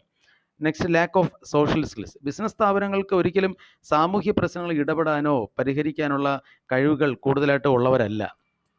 അവർക്ക് കച്ചവട മേഖലയിലായിരിക്കും കൂടുതൽ വൈദഗ്ധ്യം. ഇത് പലപ്പോഴും പ്രശ്നം ഉണ്ടാക്കാറുണ്ട്. Next, lack of broad public support. പൊതുജനങ്ങൾ പലപ്പോഴും ബിസിനസ്സിൻ്റെ ഈ സാമൂഹ്യ പ്രശ്നങ്ങളിൽ ബിസിനസ് ഇടപെടുമ്പോൾ പൊതുജനങ്ങളുടെ ഭാഗത്ത് നല്ലൊരു സപ്പോർട്ട് പലപ്പോഴും കിട്ടാറില്ല. ഇത് പലപ്പോഴും പ്രശ്നങ്ങൾ ഉണ്ടാക്കാറുണ്ട്. ഓക്കെ, അപ്പോൾ നെക്സ്റ്റ് നമുക്ക് പഠിക്കാനുള്ളത് കൈൻഡ്സ് ഓഫ് സോഷ്യൽ റെസ്പോൺസിബിലിറ്റി. വിവിധ തരത്തിലുള്ള സാമൂഹ്യ ഉത്തരവാദിത്വങ്ങൾ.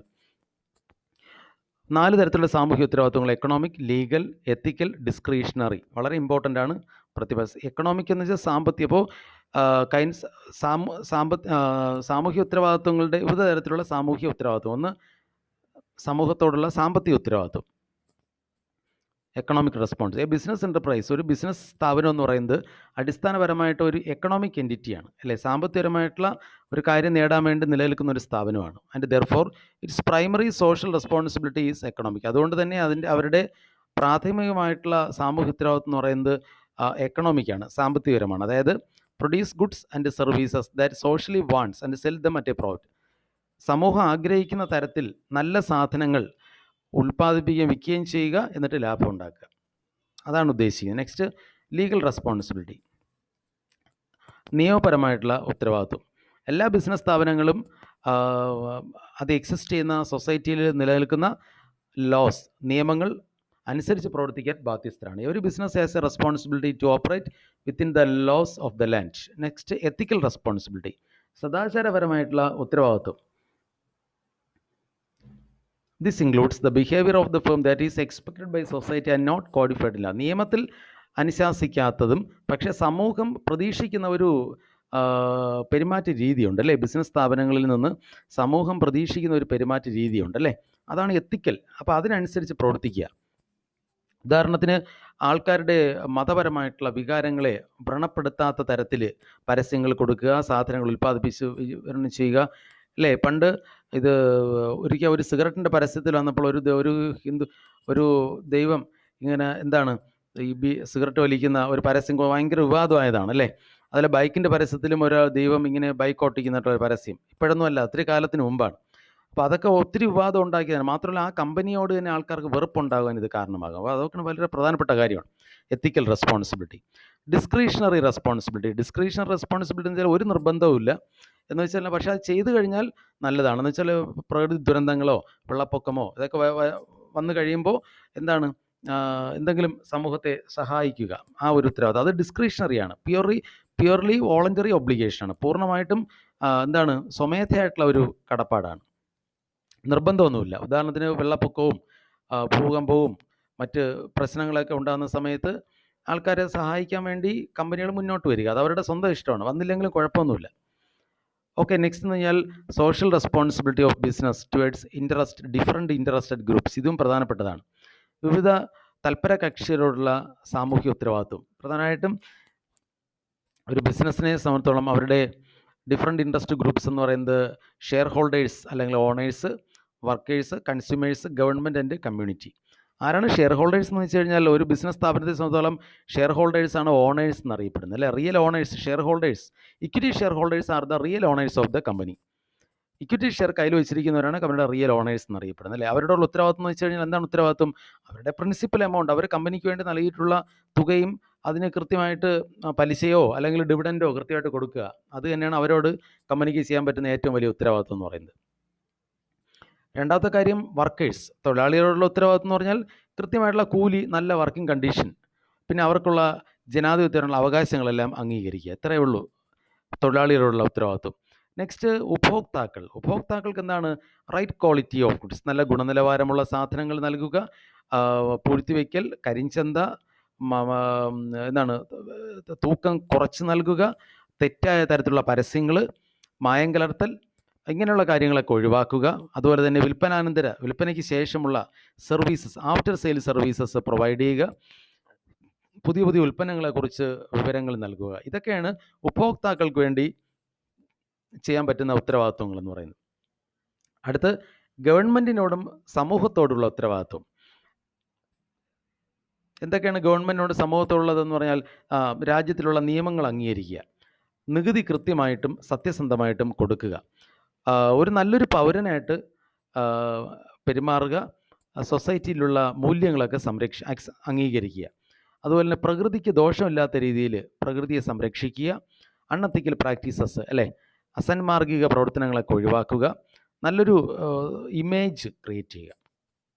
അപ്പോൾ ഇത്രയും കാര്യങ്ങളാണ് വരുന്നത്. വളരെ ഇമ്പോർട്ടൻ്റ് ആണ് social responsibility of business towards different interest groups. ഇനി ഈ അധ്യായത്തിൽ നമുക്കൊരു കാര്യം കൂടിയുള്ള business and environmental protection.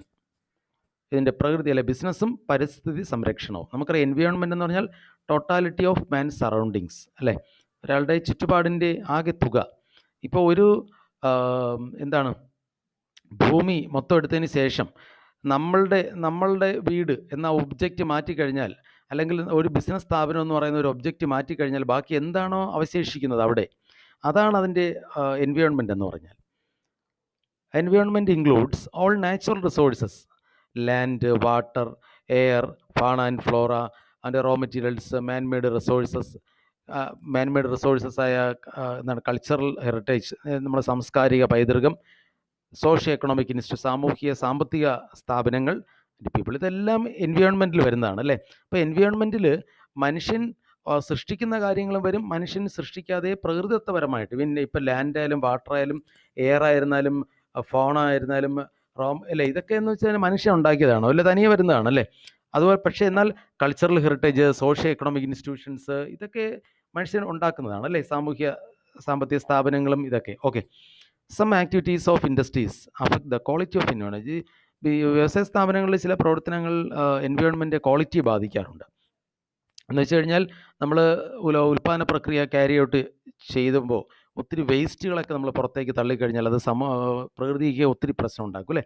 Emissions of waste from industries, വേസ്റ്റുകളൊക്കെ എമിറ്റ് ചെയ്യുന്നത്, പുറത്തേക്ക് തള്ളുന്നത് പലപ്പോഴും ആൾക്കാർക്കൊക്കെ പല പ്രശ്നങ്ങൾ ഉണ്ടാക്കാറുണ്ട്. പൊല്യൂഷൻ എന്ന് പറയുന്നത് is the injection of harmful substances, അല്ലേ, വളരെ ഹാനികരമായിട്ടുള്ള വസ്തുക്കൾ നമ്മൾ പ്രകൃതിയിലേക്ക് എന്ത് ചെയ്യുക, കുത്തിവയ്ക്കുക, as a result of industrial production, അല്ലേ? നമ്മുടെ ഉൽപ്പാദന പ്രക്രിയയുടെ ഫലമായിട്ട് കുറേ വളരെ മാരകമായിട്ടുള്ള ഘടകങ്ങൾ, അല്ലെ, വാതകങ്ങളൊക്കെ നമ്മൾ പുറത്തേക്ക് എന്ത് ചെയ്യുക, പ്രകൃതിയിലേക്ക് നമ്മളത് ഇൻജെക്റ്റ് ചെയ്യുക. അതിന് പൊല്യൂഷൻ എന്ന് പറയുന്നത്.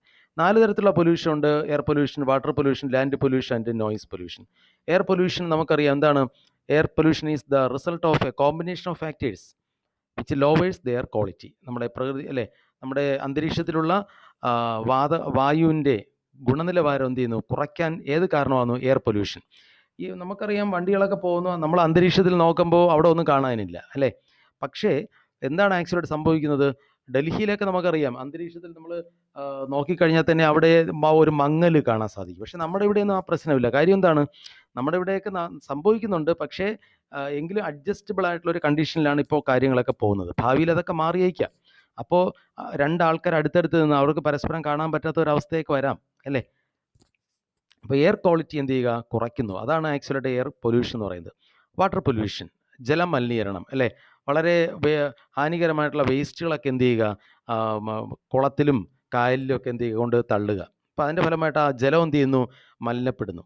ഈ കായലിലും കായലിലും കുളത്തിലും ഒക്കെ കായലിലും തോട്ടിലൊക്കെ എന്ത് ചെയ്യുന്നു, വേസ്റ്റ് കൊണ്ട് തള്ളും. ആ കായലിലും തോട്ടിലൊക്കെ വെള്ളം ശുദ്ധീകരിച്ചാണ് നമ്മുടെ പൈപ്പുകൾ മുഖേന വീട്ടിൽ നമുക്ക് കുടിക്കാൻ കിട്ടുന്നത്, അല്ലേ? അതും നമ്മൾ പ്രത്യേകം ശ്രദ്ധിക്കേണ്ട ഒരു കാര്യമാണ്. അല്ലാതെ ഈ വീട്ടിൽ വരുന്ന പൈപ്പിൽ കൂടെ വരുന്ന വെള്ളം എന്ന് പറയുന്നത് കുഴിച്ചെടുക്കുന്ന വെള്ളമൊന്നുമല്ല, നമുക്കറിയാം. ഓക്കെ, നെക്സ്റ്റ് ലാൻഡ് പൊല്യൂഷൻ, പരിസ്ഥിതി മലിനീകരണം. Dumping of toxic waste on land, അല്ലേ? പ്രകൃതിയിലേക്ക് എന്ത് ചെയ്യുക, വളരെ ടോക്സിക് മാരകമായിട്ടുള്ള വേസ്റ്റുകളൊക്കെ ഡംപ് ചെയ്യുന്നു, തള്ളുന്നു. അത് ലാൻഡ് പൊല്യൂഷന് കാരണമാകുന്നു. ഇത് നമ്മുടെ മണ്ണിൻ്റെ ക്വാളിറ്റിയെ ഇല്ലാതാക്കുന്നു. മാത്രമല്ല നമ്മുടെ കൃഷി ചെയ്യാൻ ആ മണ്ണ് എന്ത് ചെയ്തു, ഉപയോഗമല്ലാതായിട്ട് മാറുന്നു. പ്ലാസ്റ്റിക്കുകളും അങ്ങനെയുള്ള മാരകമായിട്ടുള്ള സാധനങ്ങളൊക്കെ തള്ളുന്നത് മൂലം ഇതെന്ത് ചെയ്യുന്നു, അനിമൽസിൻ്റെയും ഹ്യൂമൻ ലൈഫിനെയൊക്കെ adverse affect. Next noise pollution, ശബ്ദ മലിനീകരണം. ഫാക്ടറികൾ പുറപ്പെടുവിക്കുന്ന ശബ്ദം, വാഹനങ്ങൾ പുറപ്പെടുവിക്കുന്ന ശബ്ദം, ഇതൊക്കെ വളരെ മാരകമായിട്ടുള്ള ആരോഗ്യ പ്രശ്നങ്ങൾ ആൾക്കാർക്ക് ഉണ്ടാക്കുന്നു. Noise pollution may be reasons for many disease, പല രോഗങ്ങൾക്കും കാരണമായേക്കാം. ഉദാഹരണത്തിന് ലോസ് ഓഫ് ഹിയറിംഗ്, കേൾവി ശക്തി നഷ്ടപ്പെടുക. Malfunctioning of the head, ഹൃദയത്തിൻ്റെയും മാനസികമായിട്ടുള്ള ഡിസോർഡറിനൊക്കെ ഇത് കാരണമാകുന്നു, അല്ലേ? ഇനി അവസാനത്തെ chapter 7, formation of a company. ഇപ്പോൾ ഈ 2 ചാപ്റ്ററിൽ എന്തെങ്കിലും ഡൗട്ട്സ് ആർക്കെങ്കിലും ഉണ്ടോ? ഓക്കെ, ഇനി ഒരു 10 മിനിറ്റ് മാക്സിമം, അതുകൊണ്ട് നമുക്ക് ക്ലോസ് ചെയ്യാം. 6:30ക്കാണല്ലോ അക്കൗണ്ടൻസി, അപ്പോൾ 6:30ക്കാണല്ലോ അക്കൗണ്ടൻസി, അപ്പോൾ അതിന് മുമ്പ് എന്തായാലും ഒരു 10 മിനിറ്റ് കൊണ്ട് ക്ലോസ് ചെയ്യാം. Okay, formation of a company, ഇതും നമ്മൾ ടെസ്റ്റ് പേപ്പർ എഴുതിയ ചാപ്റ്ററാണ്, അതുകൊണ്ട് ഡൗട്ട്സ് വരാൻ സാധ്യതയില്ല. പ്രൊമോട്ടർ, നമുക്കറിയാം ഒരു കമ്പനിയെ സംബന്ധിച്ചോളം പ്രാരംഭ പ്രവർത്തനങ്ങളെല്ലാം ചെയ്യുന്ന ഒരു വ്യക്തി, അല്ലേ?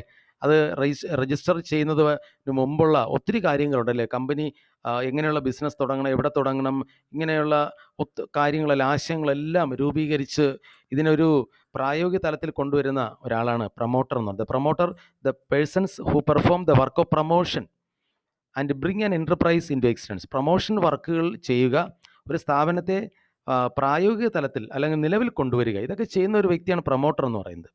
A promoter is N entrepreneur or businessman who gives birth. ഒരു പ്രൊമോട്ടർ എന്ന് പറയുന്നത് ഒരു വ്യക്തി, ഒരു കച്ചവടക്കാരനാകാം, ഒരു സംരംഭകനാകാം. അദ്ദേഹം എന്ത് ചെയ്യുന്നു, ഒരു ബിസിനസ് സ്ഥാപനത്തിന് ജന്മം നൽകുന്നു, അതുമായി ബന്ധപ്പെട്ട പ്രാരംഭ ജോലികളെല്ലാം ചെയ്തുകൊണ്ട്. And A promoter may be an individual, firm or A company. എന്തൊക്കെ ഫങ്ഷൻസ് ആണ് പ്രൊമോട്ടറുടെ ഫങ്ഷൻസ്? വളരെ ഇമ്പോർട്ടൻ്റ് ആണ്. ഒന്ന്, ഐഡൻറ്റിഫിക്കേഷൻ ഓഫ് ബിസിനസ് ഓപ്പർച്യൂണിറ്റി, ഒരു എന്താണ്, ഒരു ഓപ്പർച്യൂണിറ്റി, ഒരു അവസരം എന്ത് ചെയ്യുക, തിരിച്ചറിയുക. നമുക്കറിയാം സമൂഹത്തിൽ ഒത്തിരി അവസരങ്ങളുണ്ട്, പക്ഷേ നമ്മളതിനെ തിരിച്ചറിഞ്ഞാൽ മാത്രമേ നമുക്കതിനെ ഉപയോഗപ്പെടുത്താൻ സാധിക്കുകയുള്ളൂ. നമുക്ക് ഇവിടെ ഇരിക്കുന്ന ഓരോ കുട്ടികൾക്കും ഓരോ കഴിവുണ്ടായിരിക്കും, പാട്ട് പാടാൻ, ഡ്രോയിങ്, പിന്നെ അങ്ങനെ പല കഴിവുകളും. പക്ഷെ നമ്മൾ ആ കഴിവ് തിരിച്ചറിഞ്ഞാൽ മാത്രമേ നമുക്ക് ആ കഴിവിനെ പ്രോത്സാഹിപ്പിച്ച് നമുക്ക് എന്ത് ചെയ്യാൻ പറ്റുള്ളൂ, അതിനെ നമുക്ക് ഏറ്റവും നല്ല തരത്തിൽ കൊണ്ടുപോകാൻ പറ്റുകയുള്ളൂ. അല്ലാതെ നമുക്ക് അത് ഐഡൻറ്റിഫൈ ചെയ്തില്ലെങ്കിൽ അത് എന്ത് ചെയ്യുന്നു, യൂസ്ലെസ് ആയിപ്പോവും. ഓക്കെ, അപ്പോൾ അതുപോലെ തന്നെയാണ് ബിസിനസ്. ഒരു അവസരം തിരിച്ചറിയുക, ഇന്ന ബിസിനസ്സിന് ഒരു സാധ്യത ഇന്ന സ്ഥലത്തുണ്ട്, അല്ലേ? അത് തിരിച്ചറിയുക. അപ്പോൾ ഐഡൻറ്റിഫിക്കേഷൻ ഓഫ് ബിസിനസ് ഓപ്പർച്യൂണിറ്റി. രണ്ടാമത്തെ കാര്യം, സാധ്യത പഠനം, ഫീസിബിലിറ്റി സ്റ്റഡീസ്. അപ്പോൾ പ്രൊമോട്ടർ ചെയ്യുന്ന കാര്യങ്ങളാണ് പറയുന്നത്. ഒന്ന്, അദ്ദേഹം ബിസിനസ് അവസരങ്ങൾ കണ്ടുപിടിക്കുന്നു. 2, സാധ്യതാ പഠനം. 3, സാധ്യത പഠനം 3 ഉണ്ട്. ടെക്നിക്കൽ, അതിൻ്റെ സാങ്കേതികപരമായിട്ടുള്ള സാധ്യത കുറിച്ച് പഠിക്കും. സാമ്പത്തികപരമായിട്ടുള്ള സാധ്യത, എക്കണോമിക് ഫീസിബിലിറ്റി, അല്ലേ? അപ്പോൾ അതിൻ്റെ പണപരമായിട്ടുള്ള, അല്ലേ, എന്ന് വെച്ച് കഴിഞ്ഞാൽ ഫിനാൻഷ്യൽ ഫീസിബിലിറ്റി എന്ന് പറഞ്ഞാൽ നമ്മളിപ്പോൾ തുടങ്ങാൻ പോകുന്ന പ്രോജക്റ്റ് വളരെയധികം ഫണ്ട് ആവശ്യമുള്ള ഒരു പ്രോജക്റ്റ് ആണെങ്കിൽ നമുക്ക് അത്രയും ഫണ്ട് കളക്ട് ചെയ്യാൻ പറ്റില്ല എങ്കിൽ ആ പ്രോജക്റ്റിനെ കളയുക, നമുക്ക് പറ്റില്ല. ഇനി എക്കണോമിക് ഫീസിബിലിറ്റി ആണെങ്കിലോ പ്രോജക്റ്റ് ടെക്നിക്കലായിട്ടും ഫിനാൻഷ്യലായിട്ടും ഓക്കെയാണ്, പക്ഷേ അതിന് ബിസിനസ് തുടങ്ങിയാൽ ലാഭം ഉണ്ടാക്കാനുള്ള സാധ്യത വളരെ കുറവാണ്. എങ്കിൽ പിന്നെ നമ്മൾ ആ പ്രോജക്റ്റ് ഉപേക്ഷിക്കുന്നതായിരിക്കും നല്ലത്, അല്ലേ? എക്കണോമിക് ഫീസിബിലിറ്റി ഇല്ല. ഫിനാൻഷ്യൽ ഫീസിബിലിറ്റി എന്ന് വെച്ചാൽ ഫണ്ടിൻ്റെ അവൈലബിലിറ്റി. എക്കണോമിക് ഫീസിബിലിറ്റി ഉദ്ദേശിക്കുന്നത് എന്താണ്, പുവർ പ്രോഫിറ്റബിലിറ്റി, അതാണ് ഉദ്ദേശിക്കുന്നത്. Next, name approval. മറ്റൊരു ജോലിയാണ് പേര് അപ്രൂവ് ചെയ്ത് വാങ്ങിക്കുക, അല്ലേ? Name approval. Next, fixing up signatories to memorandum of association. Memorandum of അസോസിയേഷനിൽ ഒപ്പിടേണ്ട ആൾക്കാർ, അല്ലേ, അവരെയൊക്കെ നിശ്ചയിക്കുക. നെക്സ്റ്റ്, പ്രൊഫഷണൽസിനെ, അല്ലേ, പല കാര്യങ്ങളും ചെയ്യാൻ പ്രത്യേക വൈദഗ്ധ്യം നേടിയ ആൾക്കാരെ അപ്പോയിൻറ്റ് ചെയ്യുക. ഇനി പ്രിപ്പയറിംഗ് നെസസറി ഡോക്യുമെൻറ്റ്സ്, ആവശ്യമുള്ള ഡോക്യുമെൻറ്റ്സ് ഒക്കെ തയ്യാറാക്കുക. ആ ഡോക്യുമെൻറ്റ്സ് ഒക്കെ കൊടുത്താലേ രജിസ്ട്രേഷൻ കിട്ടുകയുള്ളൂ. അപ്പോൾ ആ ആവശ്യമുള്ള ഡോക്യുമെൻറ്റ്സ് ഒക്കെ തയ്യാറാക്കുക. വളരെ ഇമ്പോർട്ടൻ്റ് ആണ് promoter function. Next, memorandum of association. എന്താണ് മെമ്മോറാണ്ടം ഓഫ് അസോസിയേഷൻ്റെ contents? Very very important. Okay, memorandum of association ഒരു കമ്പനിയെ സംബന്ധിച്ചോളം ഏറ്റവും പ്രധാനപ്പെട്ട ഡോക്യുമെൻ്റ്, ഏറ്റവും പ്രധാനപ്പെട്ട എന്ന് പറയുന്നത് കമ്പനീസ് ആക്ട്. കമ്പനീസ് ആക്ട് കഴിഞ്ഞാൽ അതിൻ്റെ തൊട്ട് താഴെ നിൽക്കുന്നതാണ് memorandum of association. Memorandum of അസോസിയേഷനിൽ എന്ന് പറയുന്നത് ഒരു ഡോക്യുമെൻ്റ് ആണ്. ഒരു കമ്പനിയെ സംബന്ധിച്ചുള്ള ഏറ്റവും പ്രധാനപ്പെട്ട ഡോക്യുമെൻ്റ് എന്ന് പറയുന്നത് MOA, മെമ്മോറാണ്ടം ഓഫ് അസോസിയേഷൻ. അപ്പോൾ കമ്പനിയുടെ ലക്ഷ്യം എന്താണ്, കമ്പനിയും പുറം ലോകവുമായിട്ടുള്ള ബന്ധം, ഈ കാര്യങ്ങളെക്കുറിച്ചായിരിക്കും ഇതിൽ പറയുന്നത്. It defines the objects and powers of a company. ഒരു കമ്പനിയുടെ ലക്ഷ്യങ്ങൾ, അധികാരം, അതുപോലെ the companies relationship with the outside world. ഇതാണ് അതിൻ്റെ content main. While preparing the memorandum തയ്യാറാക്കുന്ന സമയത്ത് പ്രൊമോട്ടർ വളരെയധികം ശ്രദ്ധാലുവായിരിക്കണം. കാരണം മെമ്മോറാണ്ടമാണ് ഒരു കമ്പനിയുടെ ചാർട്ടർ അല്ലെങ്കിൽ മാഗ്ന കാർട്ട എന്നറിയപ്പെടുന്നത്. അതിൽ മെമ്മോറാണ്ടം അസോസിയേഷനിൽ സാധാരണ പല പാരഗ്രാഫുകളായിട്ട് തിരിച്ചാണ് അതിൽ കാര്യങ്ങൾ എഴുതിയിട്ടുള്ളത്. അപ്പോൾ പാരഗ്രാഫ് അല്ലെങ്കിൽ ഡിഫറെൻറ്റ് ക്ലോസസ് എന്ന് പറയാം. 6 ക്ലോസസ് ആണ് ആയിട്ട് തിരിച്ചാണ് മെമ്മോറാണ്ടം അസോസിയേഷനിൽ കാര്യങ്ങൾ ഉൾപ്പെടുത്തിയിട്ടുള്ളത്. ഒന്ന് നെയിം ക്ലോസ്. നെയിം ക്ലോസിൽ പറയുന്നത് കമ്പനിയുടെ പേരിനെ കുറിച്ചാണ് നെയിം ക്ലോസിൽ പറയുന്നത്. അപ്പോൾ ഒരു കമ്പനിക്ക് എന്ത് ചെയ്തു, ഇന്ന പേരുകളെ വരാൻ പാടുള്ളൂ, ഇന്ന തരത്തിലുള്ള പേരുകൾ ഉപയോഗിക്കാൻ പാടില്ല എന്നുണ്ട് അല്ലേ. നെയിം ക്ലോസിൽ പറയുന്നത് this clause contains the name of the company with which the company will be known. Company അറിയപ്പെടാൻ പോകുന്ന കമ്പനിയുടെ പേര് എന്തായിരിക്കണം അല്ലേ, which is already been approved by the registrar of companies. കമ്പനിയുടെ പേരെന്താണ് എന്നതിനെക്കുറിച്ചായിരിക്കും ഇതിൽ പറഞ്ഞിരിക്കുന്നത്. നെക്സ്റ്റ്, ഡൊമസൈൽ ക്ലോസ് അല്ലെങ്കിൽ സിറ്റുവേഷൻ ക്ലോസ്. കമ്പനിയുടെ രജിസ്റ്റേർഡ് ഓഫീസ് എവിടെയാണ് സിറ്റുവേറ്റ് ചെയ്തിരിക്കുന്നത്, ആ സ്ഥലത്തിൻ്റെ പേര് അല്ലെങ്കിൽ സംസ്ഥാനത്തിൻ്റെ പേര്. ഒബ്ജക്റ്റ് ക്ലോസ്, കമ്പനിയുടെ ലക്ഷ്യം. ഈ ക്ലോസിൽ പറഞ്ഞിരിക്കുന്ന ലക്ഷ്യങ്ങൾ മാത്രമേ കമ്പനി ഈ ലക്ഷ്യങ്ങൾക്ക് വേണ്ടി മാത്രമേ പ്രവർത്തിക്കാൻ പാടുള്ളൂ. ഇതിൽ പറഞ്ഞിരിക്കുന്ന കാര്യങ്ങൾക്ക് വിരുദ്ധമായിട്ട് ഒരു കാര്യം പോലും ഒരു കമ്പനി ചെയ്യാൻ പാടില്ല. ലയബിലിറ്റി ക്ലോസ്, ഒരു കമ്പനിയിലെ മെമ്പേഴ്സിൻ്റെ ലയബിലിറ്റി എന്ന് പറയുന്നത് അവർ കയ്യിൽ വെച്ചിരിക്കുന്ന ഷെയറിൻ്റെ വാല്യൂ. ഇപ്പോൾ എൻ്റെ കയ്യിലുള്ള ഷെയറിൻ്റെ ആകെ വില 500 രൂപയാണെങ്കിൽ ഞാൻ 500 രൂപയും കമ്പനിക്ക് കൊടുത്തു കഴിഞ്ഞാൽ പിന്നെ എനിക്ക് കമ്പനിയോട് ഒരു ബാധ്യതയില്ല. അപ്പോൾ ഈ കാര്യങ്ങളെക്കുറിച്ച് പറയുന്നത് ലയബിലിറ്റി ക്ലോസിലാണ്. ക്യാപിറ്റൽ ക്ലോസ്, ഒരു കമ്പനിക്ക് ഷെയറും ഡിബഞ്ചറും അങ്ങനെ പലതരത്തിലും ശേഖരിക്കാവുന്ന പരമാവധി തുക എത്രയാണെന്ന് ക്യാപിറ്റൽ ക്ലോസിൽ പറയും. അസോസിയേഷൻ ക്ലോസ്, ഈ ക്ലോസിൽ പറയുന്നത് എന്താണ്, വില്ലിങ്നെസ്, ഡോക്യുമെൻറ്റ്സിലേക്ക് ഒപ്പിടാൻ സമ്മതമാണ് എന്ന് പറഞ്ഞുകൊണ്ടുള്ള വിവിധ ആൾക്കാരുടെ വില്ലിങ്നെസ്സിനെ കുറിച്ചാണ് ഇതിൽ പറയുന്നത്. Next, articles of association. Memorandum of association കഴിഞ്ഞാൽ തൊട്ടടുത്ത് ഇമ്പോർട്ടൻ്റ് ആയിട്ടുള്ള ഒരു ഡോക്യുമെൻ്റ് ആണ് ഏത്, articles of association. Articles of അസോസിയേഷനും വളരെ ഇമ്പോർട്ടൻ്റ് ആണ്. Articles of association are the rules regarding internal management of a company. ഒരു കമ്പനിയുടെ ഇൻറ്റേർണൽ മാനേജ്മെൻറ്റുമായിട്ട് ബന്ധപ്പെട്ടതാണ് ആർട്ടിക്കിൾസ് ഓഫ് അസോസിയേഷൻ. എന്താണ് ഇൻറ്റേർണൽ മാനേജ്മെൻറ്റ് എന്ന് വെച്ച് കഴിഞ്ഞാൽ കമ്പനിയുടെ അകത്തുള്ള കാര്യങ്ങൾ അല്ലേ, കമ്പനിക്കകത്തുള്ള കാര്യങ്ങളുമായി ബന്ധപ്പെട്ട നിയമങ്ങളായിരിക്കും ആർട്ടിക്കിൾസ് ഓഫ് അസോസിയേഷനിലുള്ളത്. പക്ഷേ മെമ്മോറാണ്ടം ആണെങ്കിലോ കമ്പനിയും ഔട്ട്സൈഡ് വേൾഡുമായിട്ടുള്ള ബന്ധത്തെക്കുറിച്ചാണ് പറയുന്നത്. ഓക്കെ, ആർട്ടിക്കിൾസ് ഓഫ് അസോസിയേഷനെ കമ്പനിയുടെ ബൈല എന്നാണ് അറിയപ്പെടുന്നത്. It contains the rules and regulations for the internal management. കമ്പനിയുടെ ആഭ്യന്തര കാര്യങ്ങൾ നടത്തിക്കൊണ്ട് പോകുന്നതിലേക്ക് വേണ്ടിയുള്ള റൂൾസ് ആൻഡ് റെഗുലേഷൻസ് ആയിരിക്കും കണ്ടെയ്ൻ ചെയ്തിരിക്കുന്നത്. മെമ്മോറാണ്ടവും ആർട്ടിക്കിൾസും എന്നുള്ള difference very very important. First important, objectives. മെമ്മോറാണ്ടത്തിൻ്റെ എന്താണ്, മെമ്മോറാണ്ടം ഓഫ് അസോസിയേഷനിൽ objects for which the company is formed. Company എന്ത് ലക്ഷ്യത്തിലേക്ക് വേണ്ടിയാണ് രൂപീകരിച്ചിരിക്കുന്നത് എന്നതിനൊക്കെ മെമ്മോറാണ്ടത്തിൽ പറഞ്ഞിരിക്കും. പക്ഷേ ആർട്ടിക്കിൾസ് ഓഫ് അസോസിയേഷൻ ആണെങ്കിലോ അതെന്ന് പറയുന്നത് കമ്പനിയുടെ ഇൻറ്റേർണൽ ആഭ്യന്തര കാര്യങ്ങൾ നടത്തിക്കൊണ്ട് പോകുന്നതിലേക്കുള്ള റൂൾസ് ആണ് അതിൽ പറയുന്നത്. പൊസിഷൻ, അവസ്ഥ. മെമ്മോറാണ്ടം അസോസിയേഷൻ എന്ന് പറയുന്നത് മെയിൻ ഡോക്യുമെൻ്റ് ആണ്. ആർട്ടിക്കിൾസ് ആണെങ്കിലോ സബ്സിഡറി ഡോക്യുമെൻ്റ് ആണ്. റിലേഷൻഷിപ്പ്, മെമ്മോറാണ്ടം ഓഫ് അസോസിയേഷനിൽ ഡിഫൈൻ ചെയ്യുന്നത് ഔട്ട്സൈഡേഴ്സുമായിട്ടുള്ള ബന്ധത്തെക്കുറിച്ചാണ്. ആർട്ടിക്കിൾസിലാണെങ്കിലോ കമ്പനിയുടെ മെമ്പേഴ്സുമായിട്ടുള്ള ബന്ധത്തെക്കുറിച്ചാണ്. വാലിഡിറ്റി എന്ന് വെച്ചാൽ നിയമസാധുത. Acts beyond the memorandum are valid. Memorandum അസോസിയേഷനിൽ പറഞ്ഞിരിക്കുന്നതിന് വിരുദ്ധമായിട്ടോ അതിൽ പറഞ്ഞിരിക്കുന്ന പരിധികൾക്ക് വെളിയിൽ പോയി എന്തെങ്കിലും കാര്യം ചെയ്യുകയാണെങ്കിൽ അത് അസാധുവാണ്. And it cannot be ratified even by unanimous vote of the members. Memorandum അസോസിയേഷനിൽ പറഞ്ഞിരിക്കുന്ന അധികാര പരിധി മറികടന്ന് എന്തെങ്കിലും കാര്യം ചെയ്തു കഴിഞ്ഞാൽ അത് നമ്മൾ വോട്ടിങ്ങിൽ കൂടെയോ ഒരു തരത്തിലും നമുക്കത് അംഗീകരിക്കാൻ പറ്റില്ല, അത് അസാധുവാണ്. എന്നാൽ ആക്ട്സ് ആർട്ടിക്കിൾസ് ഓഫ് അസോസിയേഷനിൽ പറഞ്ഞിരിക്കുന്ന കാര്യങ്ങൾക്ക് വിരുദ്ധമായിട്ട് ചെയ്യുകയോ അതിൻ്റെ പരിധിക്ക് പുറത്ത് നിന്ന് ഒരു കാര്യം ചെയ്യുകയോ ചെയ്താലും ആ കാര്യം മെമ്മോറണ്ടത്തിന് അകത്താണ് വരുന്നതെങ്കിൽ എന്ത് ചെയ്യാൻ സാധിക്കും? അത് കുഴപ്പമില്ല. Next, necessity. എല്ലാ കമ്പനിയും നിർബന്ധമായിട്ട് മെമ്മോറാണ്ടം ഫയൽ ചെയ്തിരിക്കണം. എന്നാൽ ആർട്ടിക്കിൾസ് നിർബന്ധമല്ല. എന്താണ് അത്? അല്ലെങ്കിൽ ടേബിൾ എഫ് അവർ പ്രൊഡ്യൂസ് ചെയ്താലും മതി. Next, prospectus.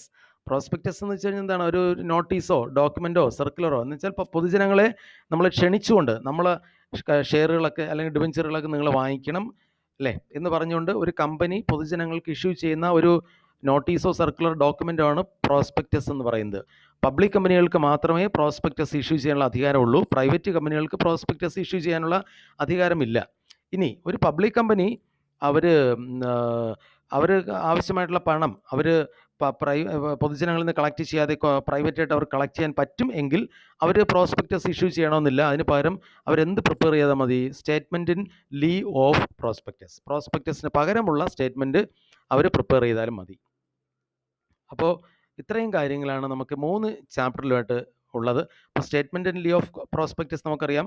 ഒരു പബ്ലിക് കമ്പനി അവർക്ക് ആവശ്യമായിട്ടുള്ള പണം അല്ലേ പബ്ലിക്കിൽ നിന്ന് കളക്ട് ചെയ്യാതെ പ്രൈവറ്റായിട്ട് തന്നെ കളക്ട് ചെയ്യാൻ പറ്റും എന്ന കോൺഫിഡൻസ് അവർക്കുണ്ടെങ്കിൽ അവരൊരു പ്രോസ്പെക്ടസ് പബ്ലിക്കിന് ഇഷ്യൂ ചെയ്യേണ്ട ആവശ്യമില്ല. പക്ഷെ അവരെന്ത് ചെയ്യണം? പ്രോസ്പെക്ടസിന് പകരമായിട്ട് ഒരു statement in leave of prospectus. Leave of എന്ന് വെച്ചാൽ പകരം എന്നാണ്. പ്രോസ്പെക്ടസിന് പകരമായിട്ടുള്ള ഒരു സ്റ്റേറ്റ്മെൻറ്റ് എന്ത് ചെയ്യണം? അവർ പ്രിപ്പയർ ചെയ്യണം. അതിനെ അവർ രജിസ്ട്രാറുടെ അടുത്ത് സമർപ്പിക്കുകയും ചെയ്യണം രജിസ്റ്റർ ചെയ്യുന്നതിലേക്ക് വേണ്ടി. അപ്പോൾ അതാണ് statement in leave of prospectus എന്ന് പറയുന്നത്. അപ്പോൾ ഇത്രയും കാര്യങ്ങളാണ് നാളത്തെ ടെസ്റ്റ് പേപ്പറിൽ കവർ ചെയ്യുന്നത്. അപ്പോൾ എല്ലാവരും നന്നായിട്ട് പഠിക്കുക. അപ്പോൾ ഇനി എന്തെങ്കിലും ഡൗട്ട്സ് ഇപ്പോൾ ഇന്നത്തെ ക്ലാസ്സുമായിട്ട് ബന്ധപ്പെട്ട് ആർക്കെങ്കിലും എന്തെങ്കിലും ഡൗട്ട്സ് ഉണ്ടെങ്കിൽ നിങ്ങൾക്ക് ഇപ്പോൾ ചോദിക്കാം. എന്തെങ്കിലും ഡൗട്ട്സ് ആർക്കെങ്കിലും ഉണ്ടെങ്കിൽ എന്തെങ്കിലും ഡൗട്ട്സ് ഉണ്ടോ?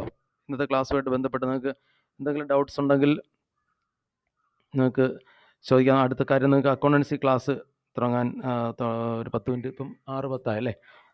ഇനിയിപ്പോൾ തുടങ്ങുമായിരിക്കും. അപ്പോൾ എന്തെങ്കിലും ഡൗട്ട്സ് ആർക്കെങ്കിലും ഉണ്ടോ? ക്ലാസ് നിങ്ങൾക്ക് മനസ്സിലായോ? നിങ്ങൾക്ക് ഏകദേശം കുറേ കാര്യങ്ങളെങ്കിലും പിടികിട്ടിയോ? നാളത്തെ പരീക്ഷയ്ക്ക് വേണ്ടി നിങ്ങൾ